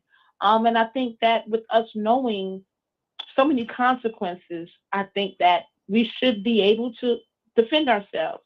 But I also think that an extreme amount of education and preparation needs to be implemented for youth, all ages. If that's a move that we're going to make, kids must know and understand gun education and gun safety in order for us not to allow it to get even more out of control. I think the more that you teach people about it, the more that you train them with it, the more they'll understand before, like martial arts. You know what I'm saying? Martial arts help teaches people why, how to have discipline, things of that nature. And I think that we need to start implementing these things because there are reasons. You know what I'm saying? And it's not just about guns. People are murdering people, bare hands, sticking babies in ovens. You understand what I'm saying? So I think we just try to get to the roots and not, disregard that there's an issue going on and we need to find out the solution. And yes, get rid of high-powered, multi-shot guns. Exactly. That's good.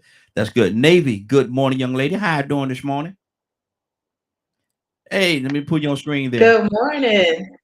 Good morning, young lady. Good morning. I'm good. How y'all doing this morning? Doing well, good to have you. What do you think about what we're talking about this morning? We got two topics we're talking about.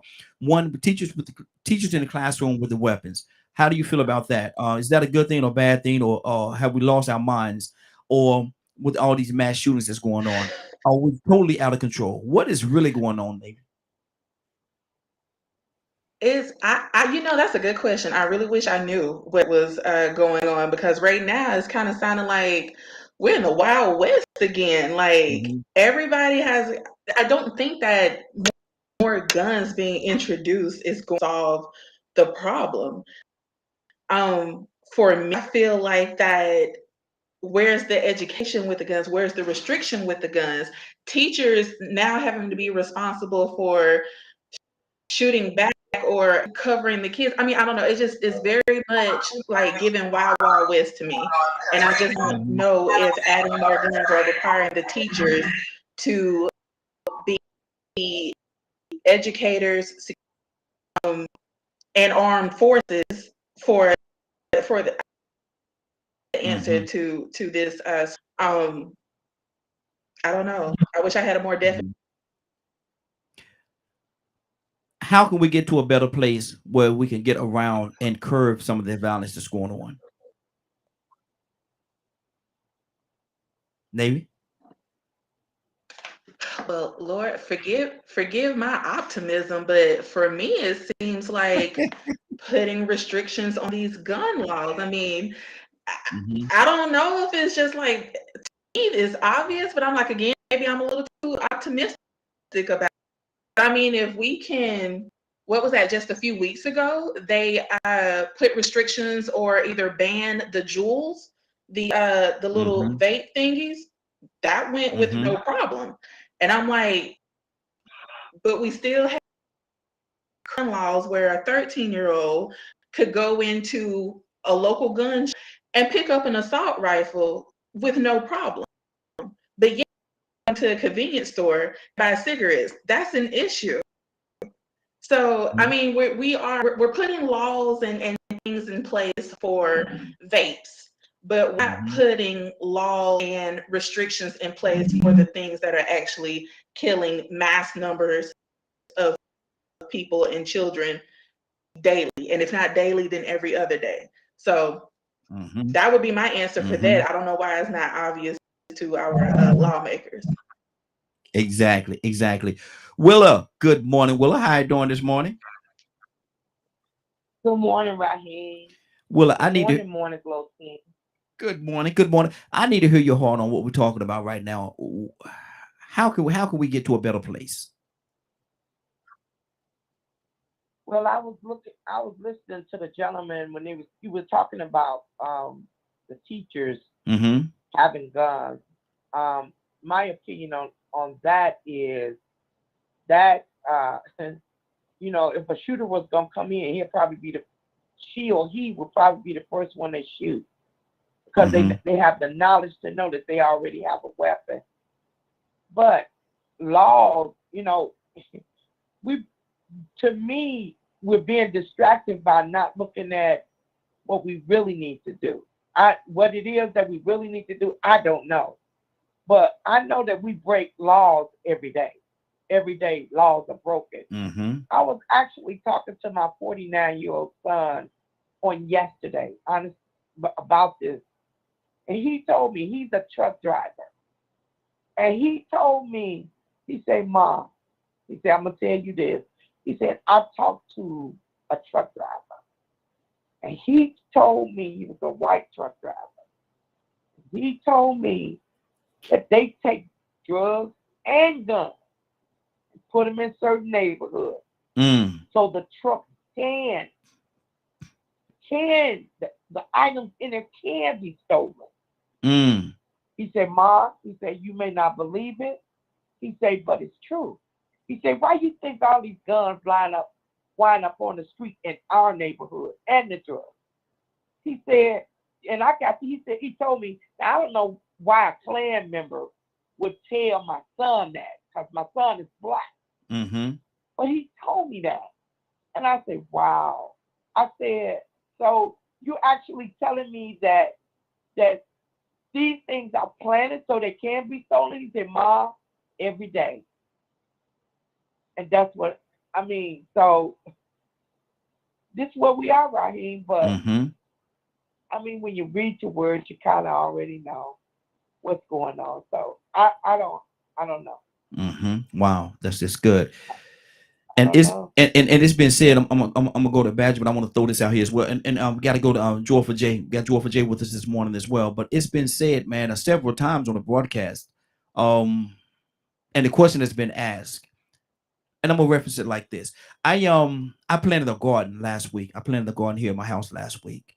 My garden could be successful, or it could fail. But a lot of that is based on the root of the vegetables that I planted. If the root of the vegetables that I planted are destroyed, or not getting the proper nutrition, the things that they need, then I cannot expect to get any yield from the plants that I planted.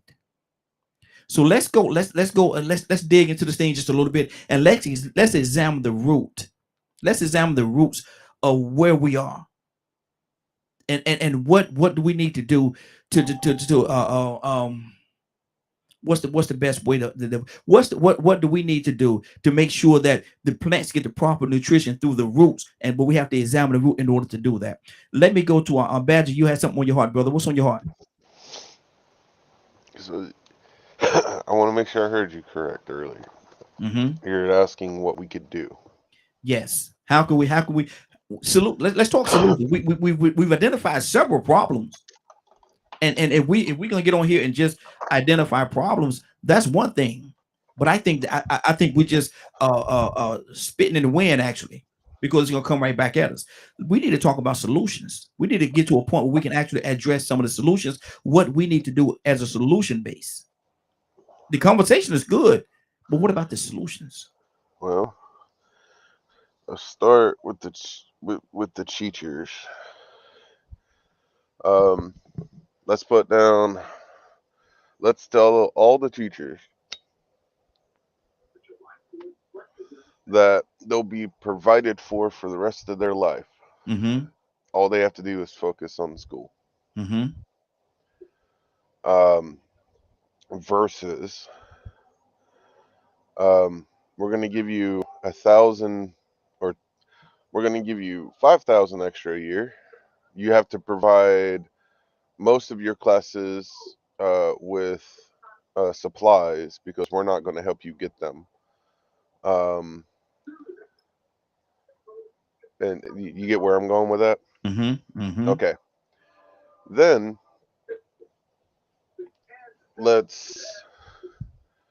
so to me, it seems like a lot of teachers would prefer the other one versus, only giving, an extra 5,000 a year and still have to pay everything out of pocket if they want to do anything for the kids. Because a lot of schools don't help pay for that stuff. So how many times have we seen where things boil down to money, boil down to negative, toxic teachings?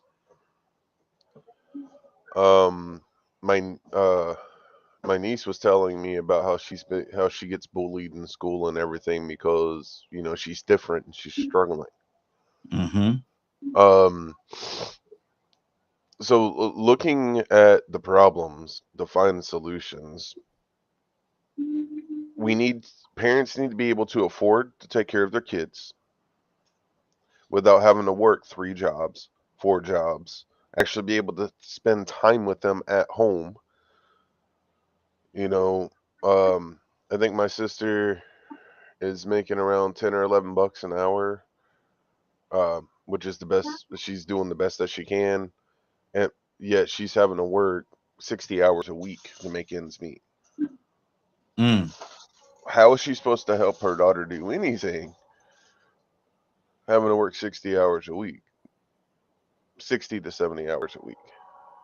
A person's going to be exhausted working 10 to 12 hours a day. 30 seconds. Even 8 hours sometimes. So, and it's still not enough on her own to be able to get an apartment or things like that. But yet, depending on what state you live in, you have to look at what is available for help. So you have to go to program to program to program to program. So the solution issue is people in the communities are suffering. The teachers trying to do everything that they can do. The kids aren't sure what to do because depending on the environment, their parents probably aren't home a lot of times. Yeah, got to keep it moving, Badger. Got to keep it moving. Hold on, let me go to Joyful J. Good morning, sir. How you doing this morning? Let me unmute you there. You have some background noise going on. Think it's better now. Joyful J, let's talk solutions, brother. What do we need to do in regards to solutions to these problems that we have? What's on your heart? And good day, everyone, and welcome to a new day, as my friend Rico would say. I like that, so I'm starting to incorporate that in my my good day as well. There you go. How are you? Hey, doing well. I personally think, Brother Raheem, that we have to get, because I've been listening, and a lot of people have been saying we have to get back to the root, where our roots. The parents have to be more involved instead of bringing more guns into the school with the teachers having guns. And then what if, like the person said earlier, it gets into the wrong hands from somewhere for whatever reason? Then you have more violence, more trouble. I think first of all we need to get back to the source, which is get back to God. We took God out the church.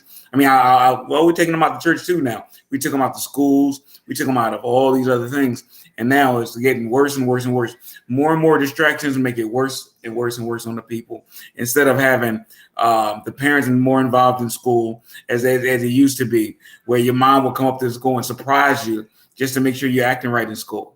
Your mom and your dad will come there to make sure he's doing what he said he's doing. He's not teaching class. He's not being disrespectful to teachers. We don't have that anymore. So because we forgot about the source or our roots, that's why everything's going ahead. But the Bible speaks of these things if you're a believer like I am. Exactly. Captain, talk to me. Let's talk solution, Captain. Well, brother, we don't want to get caught trying to take a legged man's solution to a one-legged man's problem. We have to identify what our problem versus the whole country's problem. We sometimes interwove both of them. We're trying to save the country, and at the same time not addressing the real serious decline in our community.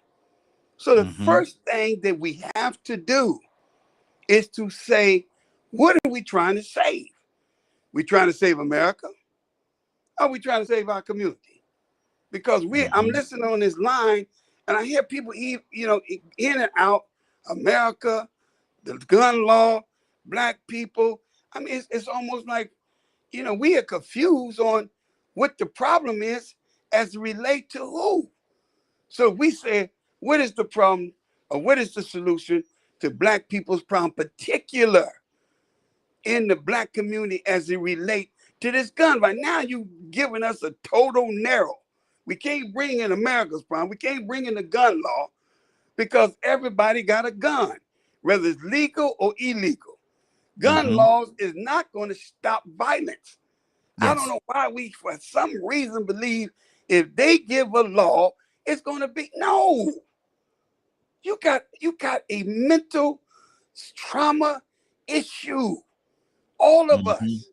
So if we want to talk solutions, you must make me clear on what are you talking about we're trying to solve. Because you can't be in two things, you can't occupy two things at the same time. I mean, you have to give way for others. So that's my concern. It ain't the solution. It's how have we identified the problem? If we got a patient and we see the patient got multiple injuries, you look at that man, that patient, you see his ankles are broken. Damn, we got to solve that. Then another man said, yeah, man, but his hip is broken too. Well, yeah. Oh, man, he got a spleen. Then next thing you look, you say, oh, man, that man is He's bleeding internally at the brain. Multiple problems, multiple. But which one did we got to save first in order to save this damn patient? And then we can fix his ankles, we can fix his hip bone. But if we can't stop the bleeding, if we can't stop him from hemorrhaging, then there ain't going to be nobody to say, what is the solution? What is the priority of the problem that we want to solve? We got multiple. Yes. That's all I got to say. Good deal. Your body's here with me, but your mind is on the other side of town. Where are you really? Cassandra, what's on your heart? Yeah, I don't I don't know the solution. I really don't. I mean, I know who is the solution if we choose that route, but that's not the route that America or even Black people at this point are choosing. We're not choosing to whether, I don't care what, we can go with whatever religion you want to believe in that will make you wake up and stop killing each other. I don't care if it's Islam, I don't care if it's Buddha, Christianity, whatever one you want to go with that will stop you from doing what you do, then that's where I feel. Because until a man's heart, their soul, their spirit is changed, ain't nothing gonna change. Ain't nothing gonna change. So we can say in laws or whatever, we can do all of that, which I think is great.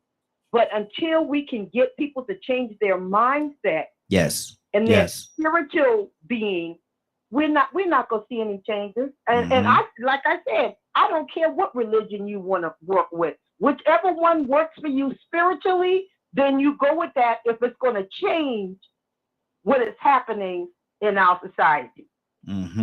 Exactly. Brother Hicks, talk to me. Yes, I was very interesting.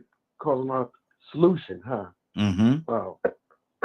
I remember reading this report when I was locked down. I had this way back in the early 70s. Transcendental meditation. This guy came and taught some inmates this meditation technique to give them peace. But he in his explanation, he talked about an experiment where this group of people got together at a certain time every day, and they sent out these thoughts, and they did a survey of the area, and they found that crime dropped during those periods. So I suggest a possible solution.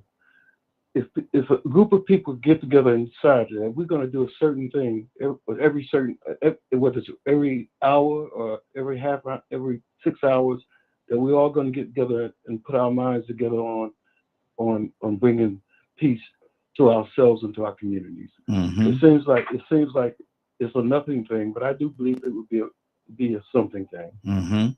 That's good. Everybody's doing great with time, man. Y'all not even going to the 3 minutes, so I definitely appreciate that. Give me an opportunity to do more rotation and pull more people in. Rico, what's on your heart, brother? Talk to me. Yeah, man, I'm glad we went this route, man. You know, I really think we need to try to restrict access to this culture of killing. I think I said it earlier. Once you get used to killing something and you can conform or get comfortable with it, then it's easier for you to do it again. But see, when you got a conscience, it's even hard for you to kill a fish. When you have a conscience and you understand that something is living, have you ever interacted with a bird or a dog and you start realizing that they have some type of consciousness? Then you see somebody else just shoot one like it ain't nothing or run one over for fun. People say that they're playing for points and running over squirrels. You know, I said earlier, I killed a squirrel one time for sport just to test my accuracy. But my conscience killed me. Because that poor little squirrel was just jumping from tree to tree, living his own little life. L-I-F-E, that valuable thing that you shouldn't just treat so expendable. But now sometimes we kill things to eat, to nourish ourselves. We find that acceptable. That's cool. But see, this is the thing about it. Once you get comfortable with the culture of killing, then that life only is not a life anymore. It's an opportunity. So you lose that value of life. You lose that consciousness. So I think if we actually just got back to embracing and appreciating life, Maybe get your children to raise a goldfish or a turtle. Teach them responsibility and why they should make that effort to make sure that little pet survives. Teach them to share. Mm-hmm. You know, so many small things that we can teach people that will have us to value life even more. Because to be honest with you, this culture killing and these mass killing, there's a lack of concern for life. Mm-hmm. Absolutely. So you know that's the biggest problem, the lack of concern for life.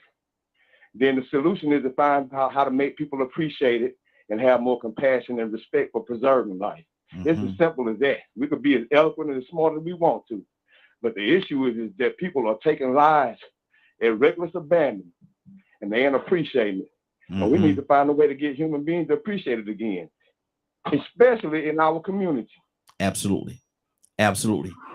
508-924-3521. 508-924-3521. Give us a call. We'd love to have your input. We're going to go to Toya with a T, and then Friday, I'll see you there. Sister, we're coming to you next. Toya, what's on your heart? Yeah. So, you know, this weekend shooting was a white male. And I think one thing we need to really think about is, you know, we're not sacrificing.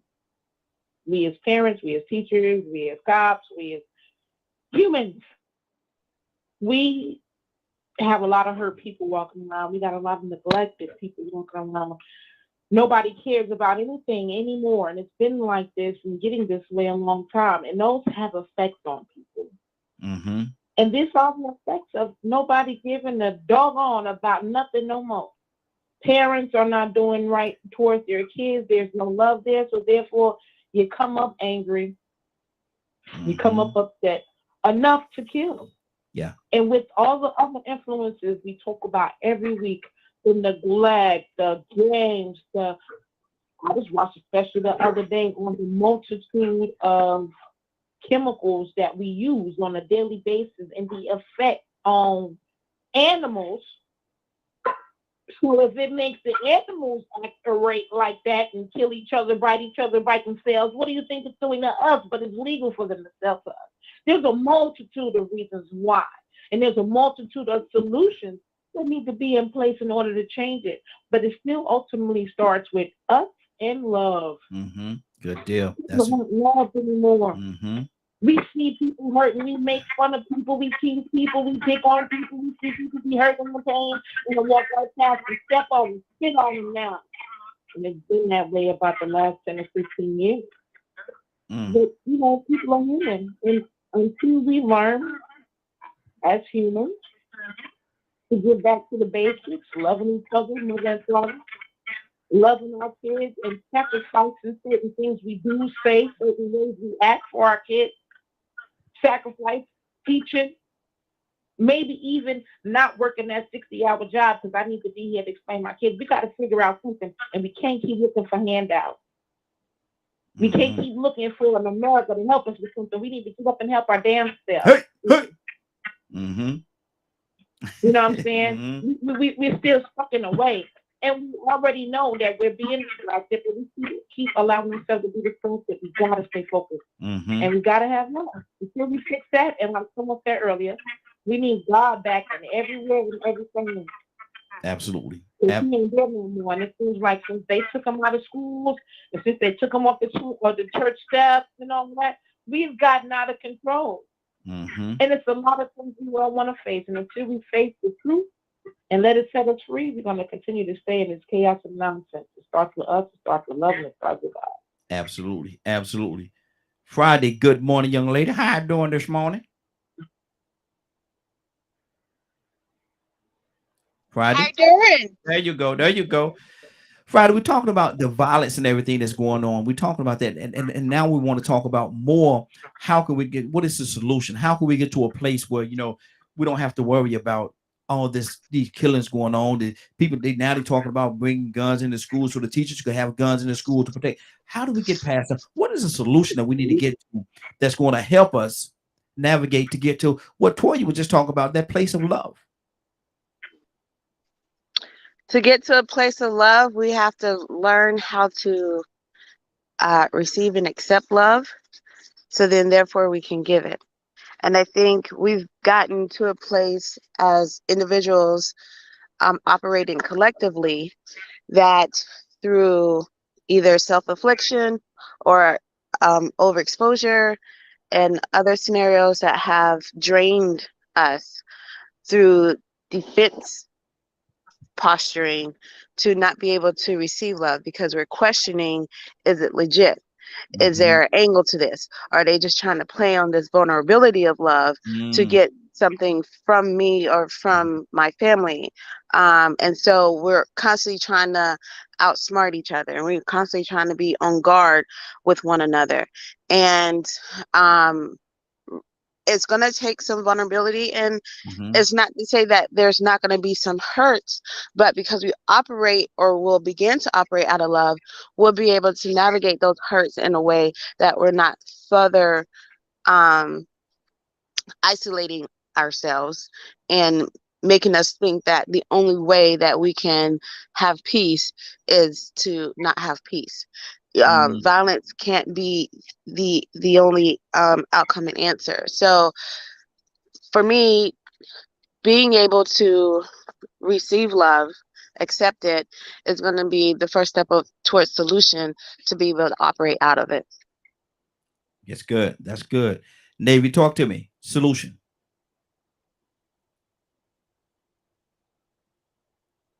Navy? Navy, can you hear me? Can't hear you, sis. Lord, now you can't see me. Okay. Can y'all hear me now? Yes, there you go. There you go. Can you hear me? Yes. Okay. We're back. Yeah, I don't know if I have anything else to add to what everyone has already said. Actually, the thing that I have to add may be a little, maybe viewed as a little pessimistic, but I think is a warranted answer, because even if we this pot of gumbo of loving, introducing God back into our home, our communities, our schools, and everything, which I 100% agree with everything that that everyone has said collectively. But how do we, and this is honestly what I'm, as everyone is talking, what I'm trying to process myself of how all of these ingredients together and to produce the gumbo, because we have all of these great ideas as to how to get it done, but how do we execute that? We have all of the ingredients, but executing is where I feel like we're still stuck on. So to add anything additional, I honestly don't know. Still trying to figure out how we can collectively take everything that's been put, plan in motion, and actually that. Because even when God is introduced back, and we don't have to wait for the schools to do that. That starts at home. For love and vulnerability is another thing that's taught at home. However, if home wasn't a safe place for you, then you may not get that love and vulnerability. You may get the opposite of that. So again, we're still back at square one. But even when we have all of these things in place, what's next? And that's where my wheels are turning. What do we do next to execute it? Exactly. And Ibrahim, how do you, and we talked about love and implementing love, and that's a beautiful thing. I'm all about that. But how do you introduce love to a loveless individual? Oh, interesting. Kindness. You know, just showing a person, right? It's just like a person has to feel from outside forces what kindness is and what love is. You know, you have to, it's something that you feel. It's something that you're not trained in. It's something you're not taught. It's that feeling. When somebody can come to you like that, and you can feel your guilt and innocence for retaliating or accepting. You know, so I think that people feel love. A compassion is a good word for it. You feel compassion for, like the brother, like Rico said about it, when he killed that squirrel. You know, he felt compassion for the squirrel. He felt that loss of life. As you listen sensation, fulfill a lot of hunters get for their first kill. You know, especially you want for the eat or you didn't have any need for it. You know, you have that first sensation that you with the understanding that you took something. You took something away. You took their future. You took their part of the world away. What part they contribute? You know, you've taken all of that. You know, and so I think it's compassion. But getting back to some of the original topics, I think that one brother brought up the altruism and our expectations of passing laws. I mean, I've seen all kind of laws passed, civil rights and everything, and it took years and decades before people caught up to those laws, and there's still argument implementing, taking them out, putting them back in. So, you know, this is not a process that we can just have altruism about it. We're gonna resolve this problem by different types of solutions. You know, the solution is probably more start than we say.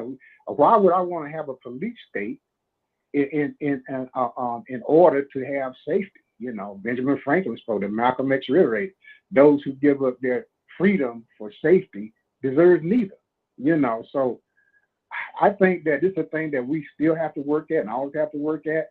You know, where always have guns, you take away the guns from the police and let be designated police to have weapons and to retaliate with weapons. Then you start talking about society that's moving away from police state. But if all the police have all the guns and all the weapons, all the supplies, and they're still human beings, what makes them more different from any other human being? Police make hundreds of mistakes. Like we talk about the Wayland gentleman that was shot 60 times. 30 seconds. 30 You seconds, know? sir. Okay. So yeah, I think love is a way we learn to love each other.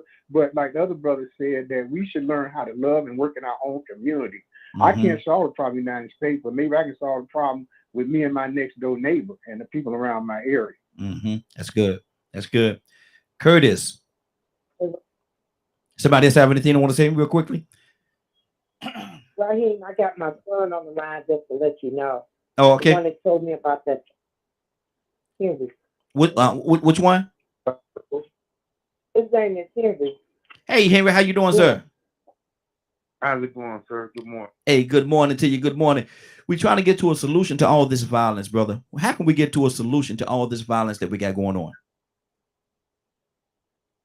Well, it's definitely confusing, you know. It's definitely not an easy task, I'm gonna say that. But I agree with a lot of people on here as far as the love concerned.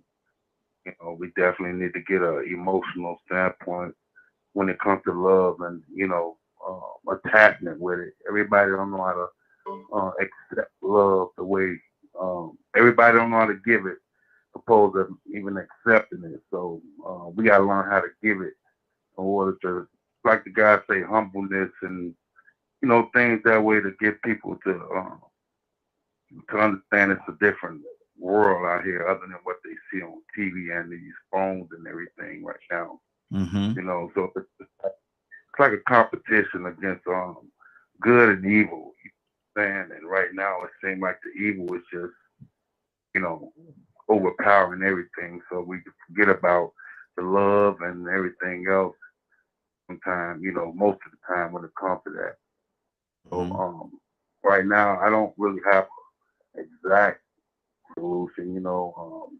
I can just give my opinion and just say I agree with the listeners to say that we need more love.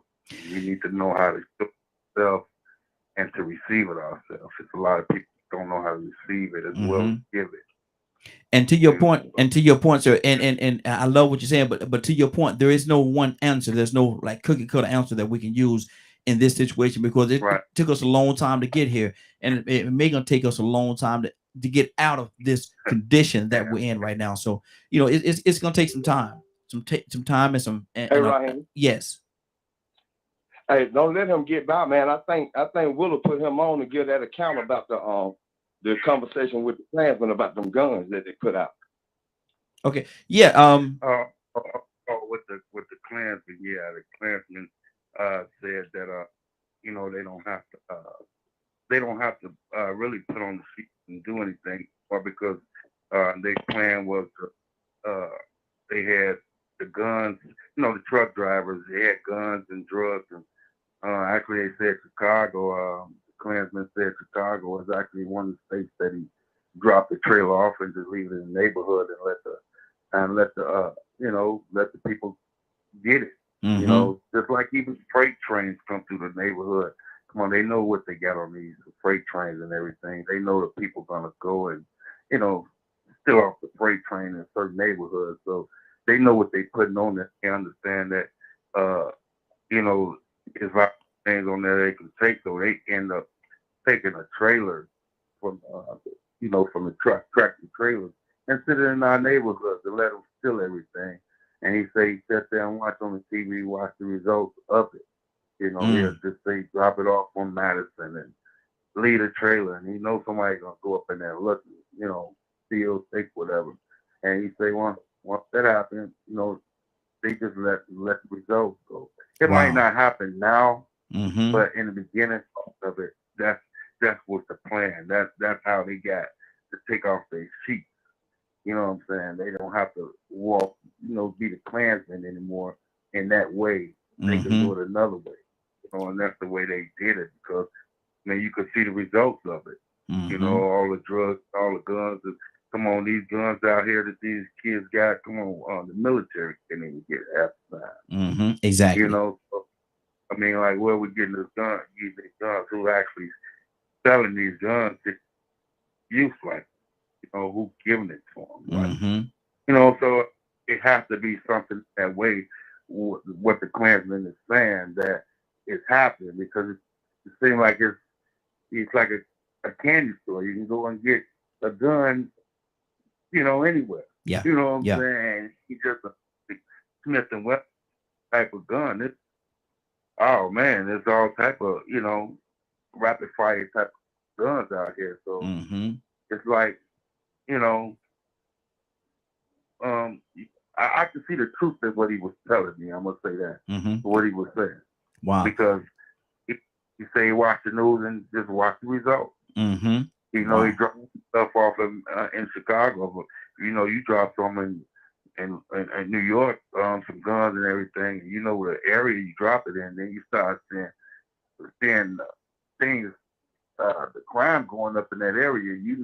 Your plan is working. It's a result of what you planted. It's a result of what you planted. Exactly. It's on a death row.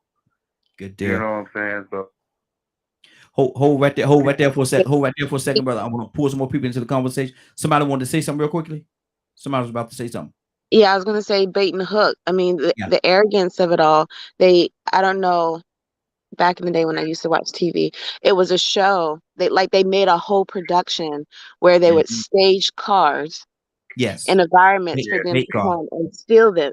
So even on that level, you can't think that they haven't already done it to think that it wouldn't work. And if you deprive a people enough of something, you already know what their behavior is going to be. So now you can sell this narrative without in broad daylight to make it seem like, oh, they're savages, oh, this and this and this and this. But you deprive them to a point that you already know. If you keep food from somebody and you put a trailer of food up there, they're gonna get that food. By any means necessary. Exactly. Cap, what's on your heart? Well, I know what the young man is saying is true about putting the guns in the community and in the trains and the semi trucks. I did a barbershop talk in Chicago.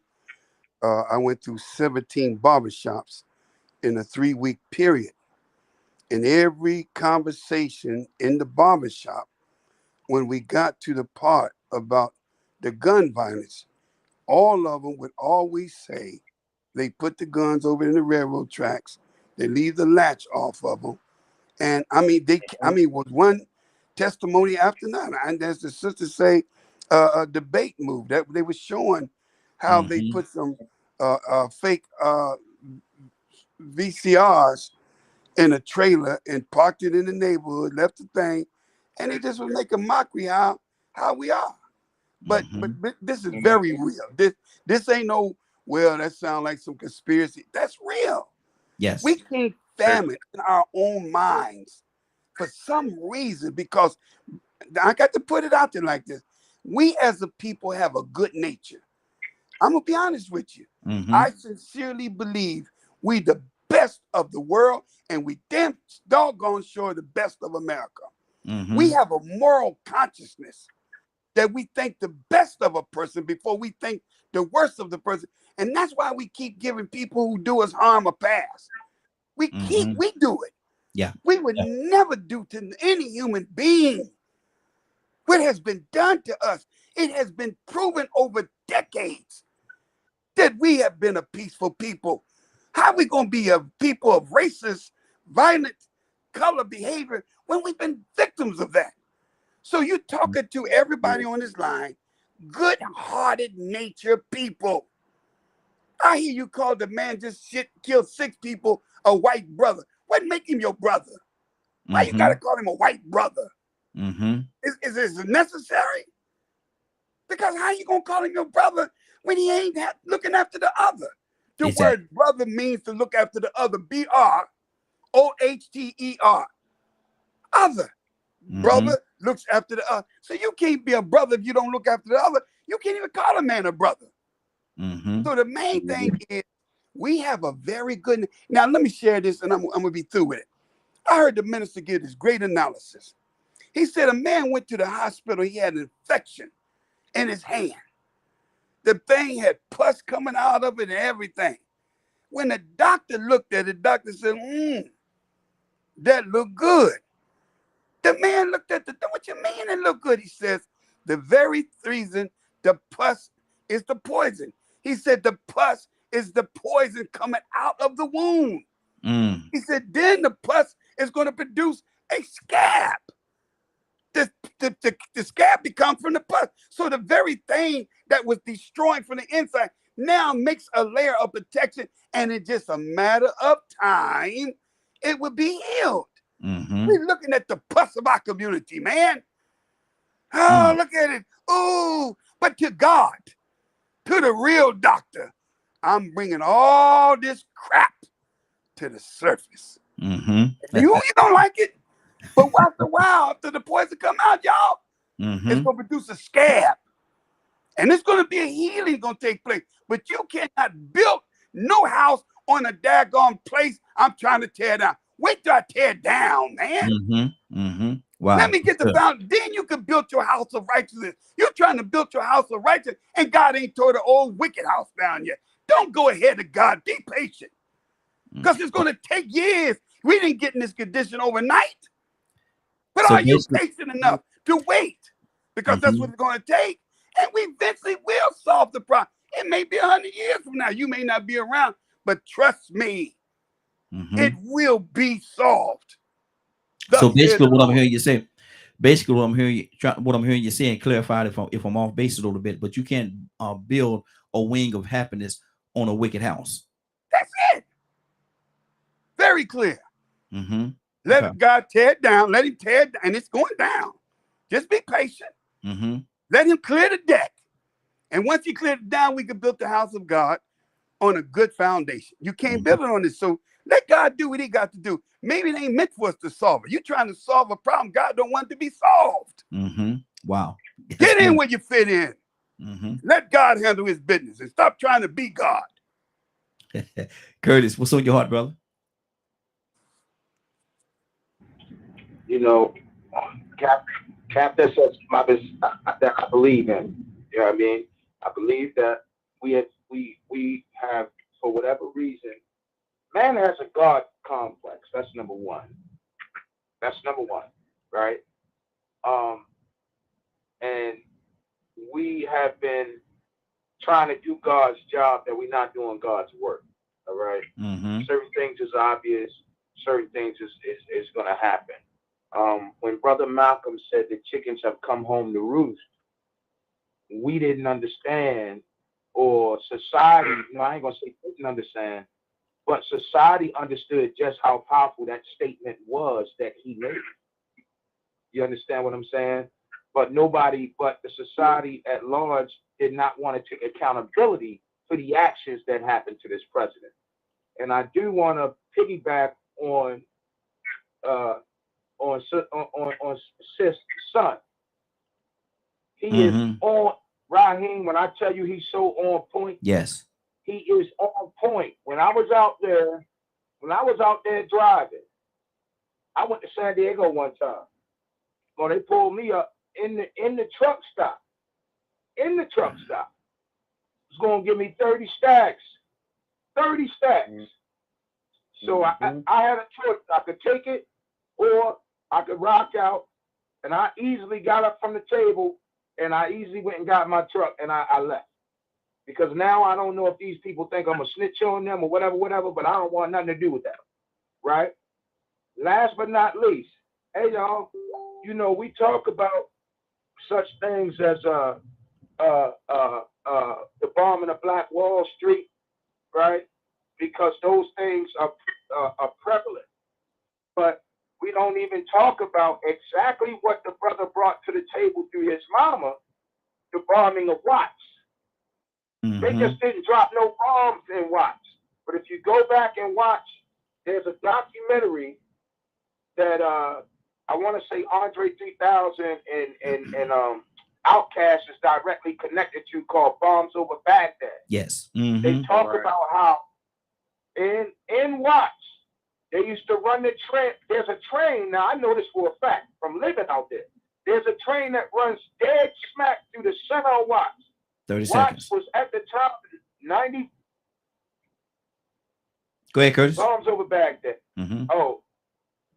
There's a train that runs through the center of Watts. At the time, Watts was 55.9% black owned and 99% black business owned.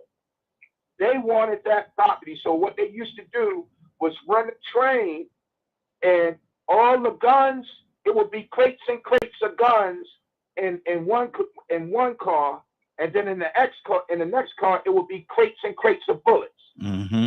They would stop the train dead smack in the center of Watts. No wagon mice to get out. Normally when you stop a train, because the wagon mice got to come in, you got to check the hooks, make sure everything good, make sure he ain't going to lose a car.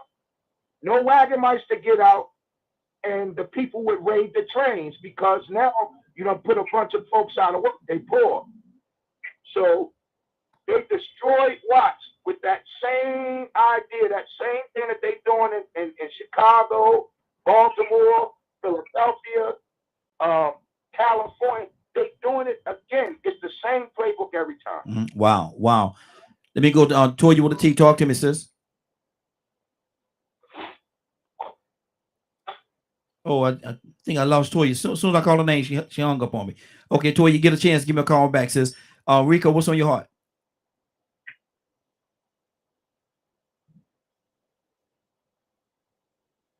Everybody pretty much hitting it out the park, man. You know, I did want to hit on this though. You know, that subject about the teachers carrying guns to school. I've seen enough videos of students whooping teachers to know that some of them teachers won't be able to keep them guns from them students' hands.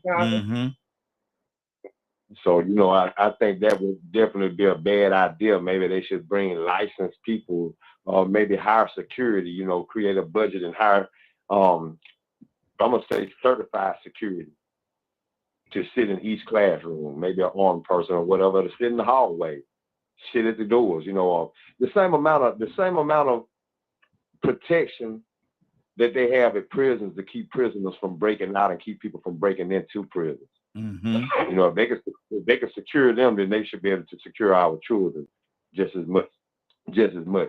But once again, like I said, man, you know, we have been indoctrinated into a culture of violence, and I agree with what Captain Dennis said. I've always felt that once we started conforming and wanted to become successful in this culture, in this system, which started in a wicked way, then we embrace the consequences that come with it, because it can't succeed. It has to fail one day, unless there's an atonement or an attempt, an effort made to sort of correct what has gone on, to repair the damage that was done or the wrong that was done, to correct the conditions that they created intentionally that has us living in this culture of killing. So once again, you know, I go back to thinking about what we look at as entertainment. Are we willing to let go of our John Wick movies, our Matrix movies?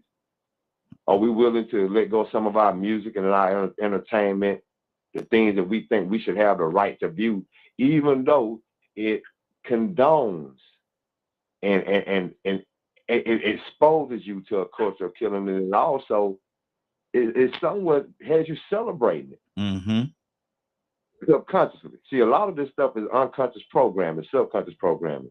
We're all products of our environment.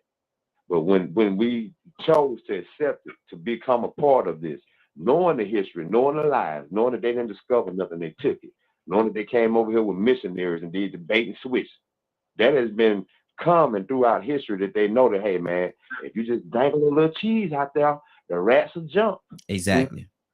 30 seconds. And so, you know, that is what has happened. But, you know, we do have to also remember, like I said, this culture of killing, it creates a bloodthirst. And if you go back and look at some of those pictures of the picnics where people were 10,000 deep watching somebody hanging or burning from a tree, a lot of them were excited and crazed with a thirst for more. So we have to change that culture, because there was a lack of appreciation of life, compassion, and consciousness, and all of that. Exactly. Badger, what's on your heart, brother? Hey, right. Hey. Hold on, Kurt. Hold on 1 second, Kurt. Badger, what's on your heart? So if we look at the way things are, and I've shared with y'all many times what they tried to force me to believe growing up, right? Separation tactics are one of the main things that they use. So instead of properly dealing with the gun problem, they're like, here, carry more guns, which is going to also cause separation. If you try to control the guns, it's going to cause separation. So, and the thing that like upsets me the most is the tactic of putting people against each other. When if everyone steps back, observes the whole thing that's going on, I was talking to Rico about this too, and I've talked to Leonard and Dennis and multiple people privately.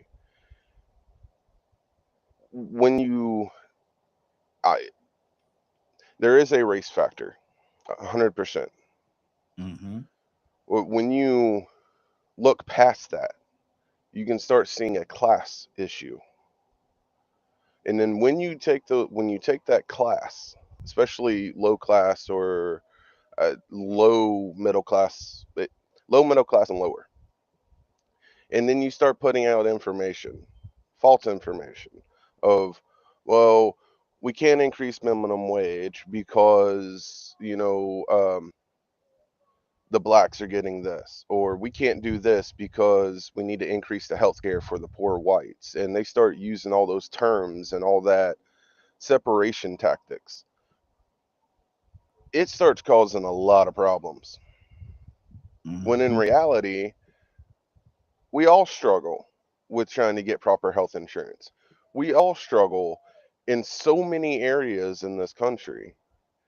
But instead of using that as our centralized focus, there's so many people that are under the impression that it's a race war. And it's wild, because no matter how many times I've brought it up or other people have brought it up time and time again, the core of the issue we have is we don't come together, because we'll either judge, most people will go, well, you don't understand because of this, or you don't understand because of this, or I don't see it the way you see it because I haven't experienced that. And all of that stuff separates us. What happens if all of a sudden, you know, even in Christianity or even in my Native American belief and stuff, not all natives and not all tribes believe the same way I do. That's good. But does that separate us? Exactly. No, we learn to put down our differences. Good deal. And gotta keep it moving, Badger. One last thing, please. Go ahead. Trump did a rally, right? We're sitting here talking about love and light. while Trump's doing the rally, he uses the term Christians. You are a real Christian if you vote for me. You are this if you're pro-life. You're this if you do this, and things like that. There are always going to be someone that is a silver-tongued devil that's going to use some of the same teachings we use for their own personal gain, to keep us divided and keep us separated. To me, that's what we, the people, all people, should be focused on. Not at each other, not because we're different races. Okay, hold right there, Badger. You make some great points, and I'm really appreciative of what you're saying, but I gotta keep this thing, gotta keep it moving. We got our Goddess is with us as well. Goddess, good morning. How you doing this morning? Good morning, everyone. Goddess, we're talking about solutions to all this violence that's going on right now with the mass shootings. I see. I'm coming to you, brother. The mass shootings with the school shootings and different things, all these weapons that people are coming together with and shooting and killing people. We want to talk about a solution. We talked about what's going on. We've identified what's going on. Now we want to talk about solutions. So Goddess, tell us, what are some of the things that we need to do in regards to a solution to these problems? Start teaching people how to shoot. Start getting guns. Start teaching people how to shoot. It is what it is. This is just a beginning. They just did, I don't know if y'all keeping up what's going on, but the CERN project is about to open up a whole demonic portal. This is just the beginning, and he's a lost soul. If you look at, that's what basically what's his name was just saying. He's a lost soul. So until y'all start realizing that we might have to get out here and start getting ourselves together, learning how to shoot, homeschooling our kids, if that's what we need to do, or at least having our fathers come in there and protect our kids. You know, have a fathers group to come in, work together.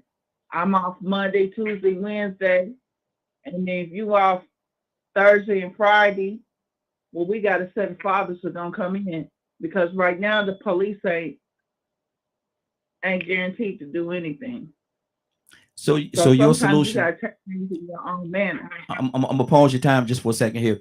So your solution is to teach people how to shoot and allow them to shoot and go out there and shoot up each other as a solution to curbing the violence.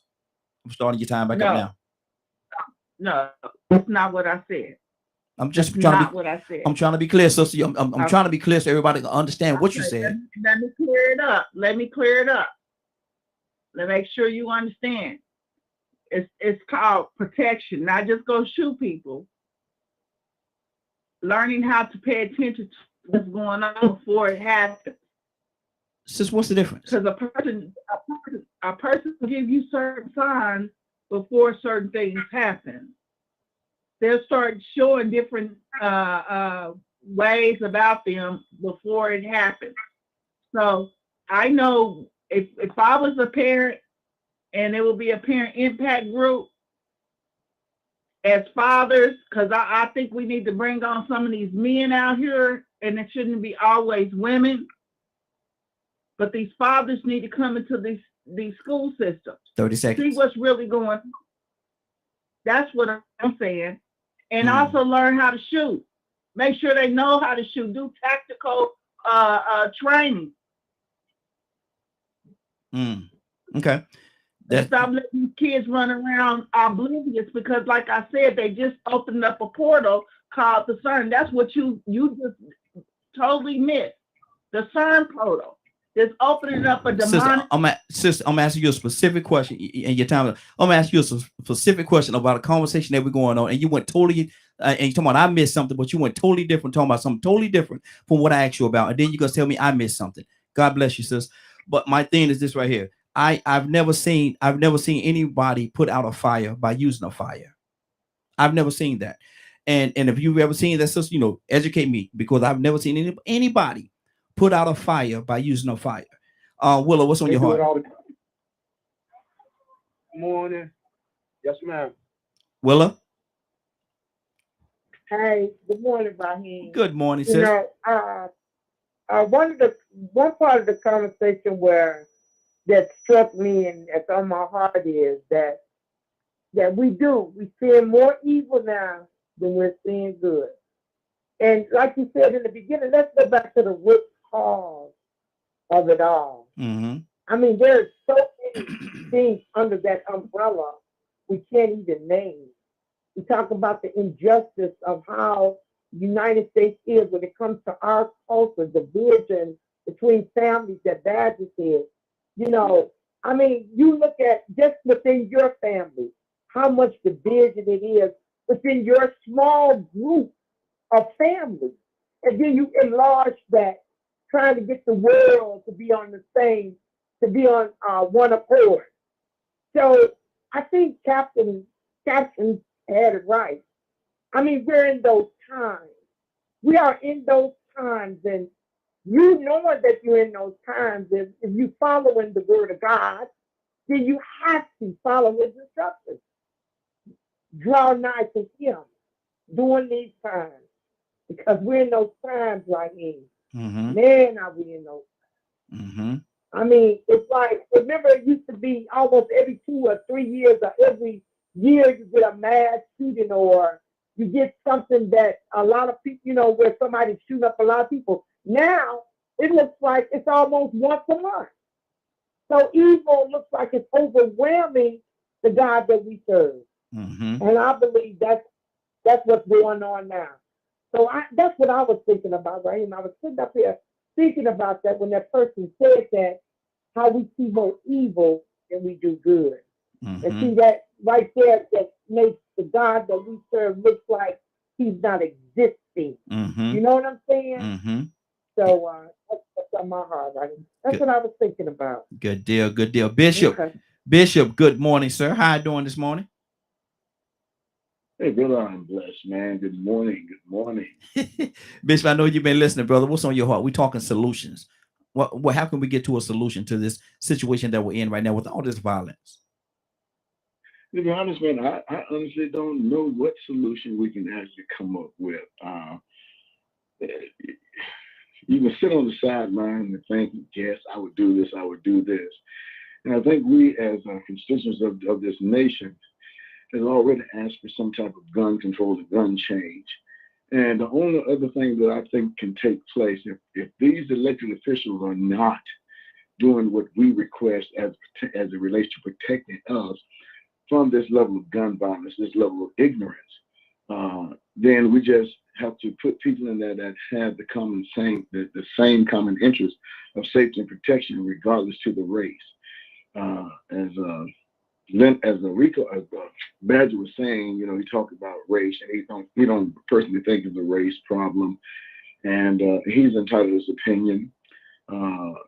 Some would think some other things, but at the end of the day, you can turn around and see that race is a factor in everything that takes place in America. And without question, and me being a preacher, I would most definitely say, well, we need God, Mm-hmm. and we do. But everything that takes place, we need common sense people to help enact some of these laws that need to be put in place. So Mm-hmm. overall, collective, brother, I don't know if I can answer that question. Mm-hmm. My statement as it relates to saying maybe this or that, but I say this, and then I'll shut up because I don't want to get hit with the 30-second time. We're living in the last days. Yes, sir. Yes. And that's what the scripture says. So the evidence of it is what's taking place. Mm-hmm. But that last shooting in Chicago yesterday during the 4th of July celebration. Yes. 6 killed. Mm-hmm. 6 killed. Yep. Perpetrator was taken without incident. Mm-hmm. 6 people were killed. That was the incident. Yeah. How you gonna say perpetrator was taken? Mm-hmm. But guess what color he was? Mm-hmm. Wow. Public citizen, good morning, sir. How you doing this morning? Good morning. Doing all right. I've been listening for a while. So you're talking about the solution to all the violence? Yes. Yeah. So, I mean, nobody has the answer, but big part of it is the culture. A lot of people have talked about, how we glorify violence and everything like that. So education plays a role, of course. I think the educational system needs to do better, but it's not all on us. I'm a public school teacher, so it's communities need to be stronger. And like this kid in Chicago, this white kid in Chicago, he came from a wealthy family, and his dad ran for mayor and stuff, and so he had all the advantages of the world. Even in that situation, there was a deep problem that his family probably didn't even see. Mm-hmm. They just thought, oh, he's a rapper, he's this, I don't know, he's a Trump supporter, who knows? Like they didn't see the warning signs that were there. I think a lot of people just don't have respect for life. They don't have respect for each other. I think our culture glorifies disrespect in a lot of different ways. Mm-hmm. And that's why we can never have another Donald Trump as president, because he normalized disrespect. And obviously we had problems with violence before him, and we're going to have it long after he's gone. But like that spiritual level, it comes down to love, compassion, humility, all of these character traits, and we have to be humble. So if you don't have humility, you simply do not have God. And I'm critical of religion because I see a lot of people who claim to be religious, and they're full of pride, and they just don't actually embody what Jesus or Allah or any other deity calls for. So I'm skeptical when people say, "Oh, we need a religious revolution." I'm very skeptical of that. The prisons are full of religious people. A couple other things. 30 seconds. Just like a side note. Side note. I'm the only one on the show who has a pseudonym, so I think I would prefer, if you don't mind, just call me Paul by my Christian name. Okay. Okay. So I'm not the only weirdo with a weird name. I certainly will. Yes, sir. Yeah. And then my other one is, I still want to do a meeting with some of these people in my group, some of these white people in my group. I don't know if you're so interested in that. Absolutely. Yeah. Set it up. We'll make it happen. Set it up. Give me a call after when we off here, and let's set it up and set up a time. It'll probably be best for the weekend, but we can definitely make it happen. Okay, great. Fair enough. Yeah. So maybe Saturday. Yeah, Saturday will probably be a better time for everybody involved. But like I said, we just got to get a time and let everybody know exactly when it's going to be, and we'll make it happen. Rico, what's on your heart, brother? Okay. Yeah, I keep going back to that culture of violence, man. I mean, public citizen pretty much summed it up. I mean, I hear what everybody is saying, but I get down to the root cause of everything, and I realize it's a condition that was created. Somebody created these conditions. Well, violence is glorified. It's acceptable. It was profitable. They put it on postcards one time. Hey, look at us hang these black people. God, look at them. It was funny to them. Death, the taking of life. So, when we chose to become a part of those people's society, because that was the American dream to them, an American way. Well, we all about democracy and the American way, and we want to achieve the American dream. So we have to think and act like some people if we want to succeed, because that's what they did to succeed and to maintain that control. They did that. They disregarded life. Well, you can't beat them, join them. Let me smoke on my ox and dance with my AK-47 and rap about it and disrespect their mama. Disrespect. It's all cool now. It's profitable. I think I saw last week with somebody once again, 46 people or more died in the back of a truck, and somebody said, you know what, I'll take that money, then I'll leave them back here to swelter to death, suffocate. I mean, come on, man. I mean, this money rules everything over here. And then, when it comes down to money, you can say, well, disrespect don't matter. But then see the dude that shot up that parade, he didn't make no money out of that. It wasn't profitable for him. He might get a little attention, a little notoriety and infamy, But the biggest thing about it is he was angry. So why did he feel like that was an option to display his anger? Why is it so common for us to now see 3 mass shootings a week, at least, where people are just going out, not killing enemies, but vulnerable, innocent people that don't even have a chance to fight back and are unsuspecting of what this person is doing, that they're going to make me their target just because they're mad about something else. It's the culture that we live in. See, one thing about it, you can't control what's going on in somebody's household. But when you set society and community standards and you start showing compassion and concern and appreciation for life, then you stop accepting certain things, like glorifying people being killed all over TV and all over music and saying, okay, cool, as long as they make money. It's standards. It's all about standards. I am my brother's keeper. Yes.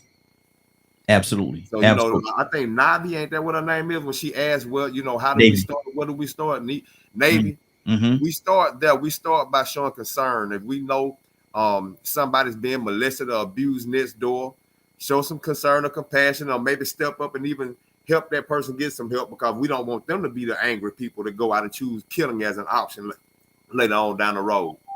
Absolutely. Absolutely. Let me go to Friday. Friday, what's on your heart, sis? Well, a lot of good point of views has been expressed.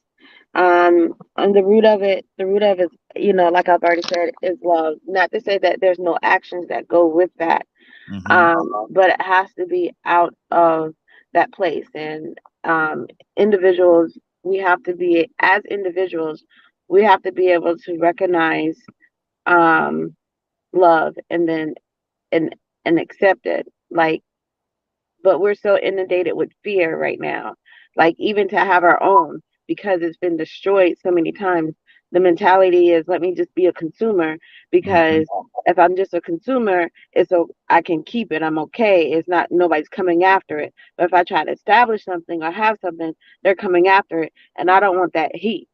So we have to try to make sure that we give right platforms to be heard, especially to our men, and to really try to uncuff ourselves from fear. Exactly. Let's go to Joyful J. Joyful J, what's going on? What's on your heart, brother? Talk to me. Nothing much. I'm agreeing with everyone that's speaking. Again, it's being publicized everywhere. They give you training with the video games.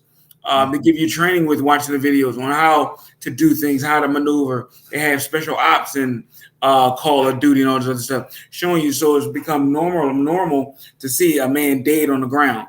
So when we walk by in the streets, we see people shooting, people arguing, fighting. We want to put it on World Star. We want to put it on the internet, YouTube it, and we all laugh at, look at this man getting beat up by, look at this old man, this old woman getting beat up by this young person. We normalize violence. We normalize killing and murdering. So people are going to do what they see. And if that's all we see, paid programming or television programming, it's going to continue to program us. It's psychological warfare. Psychological warfare. I don't know what happened with the screen. And what it is because you see it, you're going to do it, and you're not going to take reverence in life, as my brother Rico said, or any kind of life, because you're used to seeing people dead all around you. On the news, you see it. On rap videos, on the video games, everywhere you go, you see it. So that's why it's normalized. Absolutely, absolutely. Man, we got a few more minutes before we get out of here. I think we just lost Curtis. I want to go to Curtis before we get out of here. I think we just lost him. But let me go to Bishop. What's on your before Bishop? Let me go to Tucson. I hadn't talked to Tucson in a while. Then Bishop, coming to you next. Tucson, what's on your heart, brother? Oh, I just think it's going to take all the above, except for teachers carrying guns. Don't do that. Please don't do that. Because some of the teachers are kind of cray too. Lord Jesus. These students are in defensive mode. You bring a gun, I'll bring a gun too. You live by the sword, you die by the sword. Is that still true? Yeah, it is. It is. It is, absolutely. I believe it is. So we start again at home one family at a time. Know your neighbors. Extend your care and concern to the person next to you. Yes, and sir. see how far it spreads. Absolutely. Because some kind of way we gonna have to change the narrative when we were just concerned with each other, loving each other, caring about each other, things like that. Because what the world is doing, I say the world, but what some people are doing in the world is they're spreading the hate. And we talking more about the hate than the love. Come on. So there you go. Bishop. You become what you promote. Exactly. What the world needs now is love. That's exactly what it is. Bishop, what's on your heart? Kurt, come to you next. Well, I know time is of the essence, man. I appreciate what Donald just said. It's always good to hear from my pastor and preacher, Donald. And I appreciate the show, brother. But the answer to anything is God is our healer. He's our outlet. We got to put our trust in him. But everything that takes place in the world today is already written in the stars. What can we do about it? I don't know. Wow. Just continue to look to the hills from whence cometh our help. Yes, sir. And our help comes from the Lord. Yes, sir. Absolutely. Kurt, in this world that we live in, there's people that's absolutely built on love, that has love and going to continue to have love. But just like that, there's also both sides of the coin. So how do you love? And I asked this question earlier. How do you try to get love from a loveless person? How do you try and get love from a loveless person? Yes. You give it. It is in my opinion and in my belief that the spirit of love is not received. It's given. That's the whole basic platform of the ideology of love. When you look at it from a spiritual point, God continuously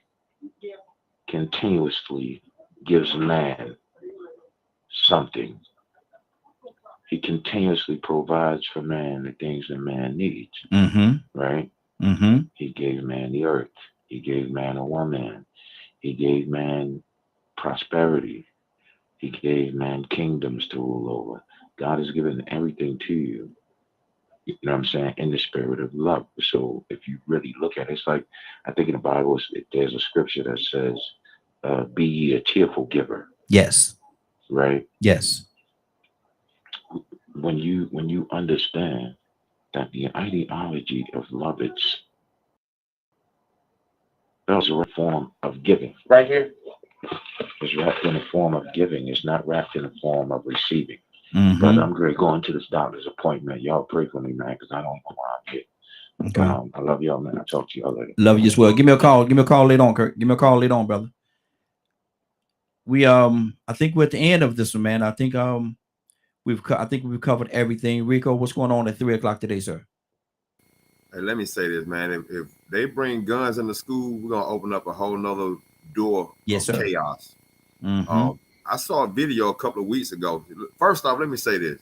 Some of these students and these kids or children are so bad that some of them teachers, these human beings, will probably use that gun on some of these students. Yep. I saw a video a couple of weeks ago where this girl was on this teacher so hard and made him so mad that he told her to go tell her daddy to talk to him. And she said, my daddy dead. He said, well, go dig him up. Good Lord. Go dig him up and tell me that. Now, you know good and well, if he said that, what would he have done if he could have put his hands on a weapon? But that girl pushed him to the limit. Yep. So, you know, we got to be careful, man, about opening certain doors that's going to actually beget more chaos. With that being said, if you missed today's broadcast and would like to see or hear the rebroadcast in its entirety, you can tune in at 3 p.m. Eastern Standard Time on www.dkmmediagroup.com. Yes, sir. Yes, sir. Before we go to Willa, Captain, what's anything on your heart right now before we get out of here? Well, let me say this. I am truly honored, man. I think on this team, you got some of the most brilliant. I have been blessed to know every individual based upon their comments, and I can see their heart of compassion, man. You ain't got no you ain't got no haters on this line. But if I want to suggest one thing, the solution is very simple. I had my Independence Day yesterday, and I invited quite a few guests over. You know, I'm the barbecue lamb, man. I'm a lamb. Yes, sir. But everybody don't serve lamb anyway. I think that's why them Negroes can't get that lamb anyway. I love me some lamb too. Now I'm gonna go ahead and tell you. I'm going to put it out there. Now I love. All right. Okay. I'm bad boy. But anyway, as we were sitting there, we did not spend our time with grown people talk about unnecessary things. I bring people together, 5, 10s, and we talk about current events. And in that room, we talk about what we could do in the city. I would suggest every one of you, y'all know 5 people. Y'all know 5 people. Have study groups. Invite the 5 people to your home with some tea and crumpets. People that you know is brilliant. And sit down like we on this line and ask the same questions. And then you have built a team right there that will move beyond this conversation. Yes. Something as simple as that. Because y'all brilliant. Every one of you is a Raheem. So be a Raheem in your house. Invite somebody over, just some friends. Don't be playing no spades, no bid whist. Get into some serious dialogue. Yeah. And I bet you we'll build a team all around this country, and then we will introduce each other's study group to each other, because each one must teach one. Thank you. I love you all, family. I love May you as God's well, peace brother. be with you all. Yes, sir. Likewise. Where's she at, Rico? Rico, where's she at? Willow, where's she at? Hey, Raheem. Yes, ma'am. Before I go to the throne, I got something on my heart. Uh-oh. Can I just say it real quick? Absolutely. Real quick. It was something that Paul said that put on my heart. He was saying, I know some Christians who don't act like Christians. But I just wanted to say that he's a teacher. And all his education, he teaches to every last one in the room. Somebody's not going to get it because they're not following the rules or applying themselves the way they're supposed to. So as a Christian, we all are supposed to follow the rules and apply ourselves. But everybody's not going to do it. But they still call themselves. Absolutely. So I just want him to kind of understand that's why some who may call themselves this might be acting a certain way. Yes, they be not only a listener, but be a doer. And I'm a doer. Amen. So that's what I want to say, Brian. Come on, let's go. Willa, I need to know. I need to know, Willa, are you ready? Are you ready? Can I throw something out there? Badger, you can't throw that. We're in the middle of what we're ready to do, Badger. Hold on. I'll come back to you, but we got to do this right here, Coach. Me and Willa, we on a roll right now, Badger. You can't stop this. You can't stop this train. Can't stop this train. Willa, are you ready? I'm ready, Raheem. Come on, let's go. Well, Willa, you know what? You know what? Let's go. I'm ready. Let's go. Let's go. Father God in heaven, Lord, we just thank you, Lord. Father, we thank you for allowing us to get up and giving us the opportunity to get it right with you, Lord. Father, we thank you so much for what you do in our lives, oh Lord. Father, I believe I heard Curtis say that he's on his way to the doctor. But Father, I'm asking you, whatever the doctor tells him, oh Lord, Father, let him know that you got the final say so. Father, I'm praying for him this morning, Lord, because I know you can do anything but fail. Father, we love and honor you this morning. I'm asking you to touch each and every last one that's in this line, Lord. I'm asking you, Lord, to keep them safe, keep them protected, Lord. Allow the angel of protection to surround their family. That's why he and his family. Keep him safe. Allow this show to continue to be successful, Lord, in your name. Father, we thank you, honor you, glorify you, in Christ Jesus' name. Amen, amen, amen. Thank you, Lord. Hallelujah. Can't stop that train. Can't stop that train. You know, look, Badger, you want to say something? You can say it now, but look, you couldn't stop that train, brother. That train is in motion. No, that's why I shut up. That train in motion. What you wanted to say, Badger? apparently the way I said something made a couple of people think a certain thing. I do know that there is a race issue. And I never said I don't believe it or acknowledge it. So Absolutely. I just don't You want said anyone to think no. that. You clarified that several times. You know, we know where you're at on that. We right there with you, brother. You good to go. You are good to go. Anybody have anything that they want to say before we get out of here? Anybody got anything on your heart? Okay, sound like we can get on out of here. I want to thank you. What time is it? I want to thank everybody for joining us. More than that, I want to thank you for allowing DK and Media Group and the Morning Glow for being a part of your day. It is now 10:09. You're about to exit the Morning Glow. But before you go, I want you to do me two favors, if you will. One, I want you to continue to pray for us because we're certainly praying for each and every one of you. Number two, why this is real simple. I want you to go out there, find somebody and give them a hug because you never know. It could be the only hug that they get, or it could very well be their last. Love you, and ain't nothing you can do about it. Have a great day and a better tomorrow. Now we shine some of this light on you from the Morning Glow. Take it out there into this wicked and cruel world that we live in and let your light so shine. If you get an opportunity, give somebody some love. You just might find some love in return. Won't that be a beautiful thing? Have a great day. And please, please, please be blessed. Love you.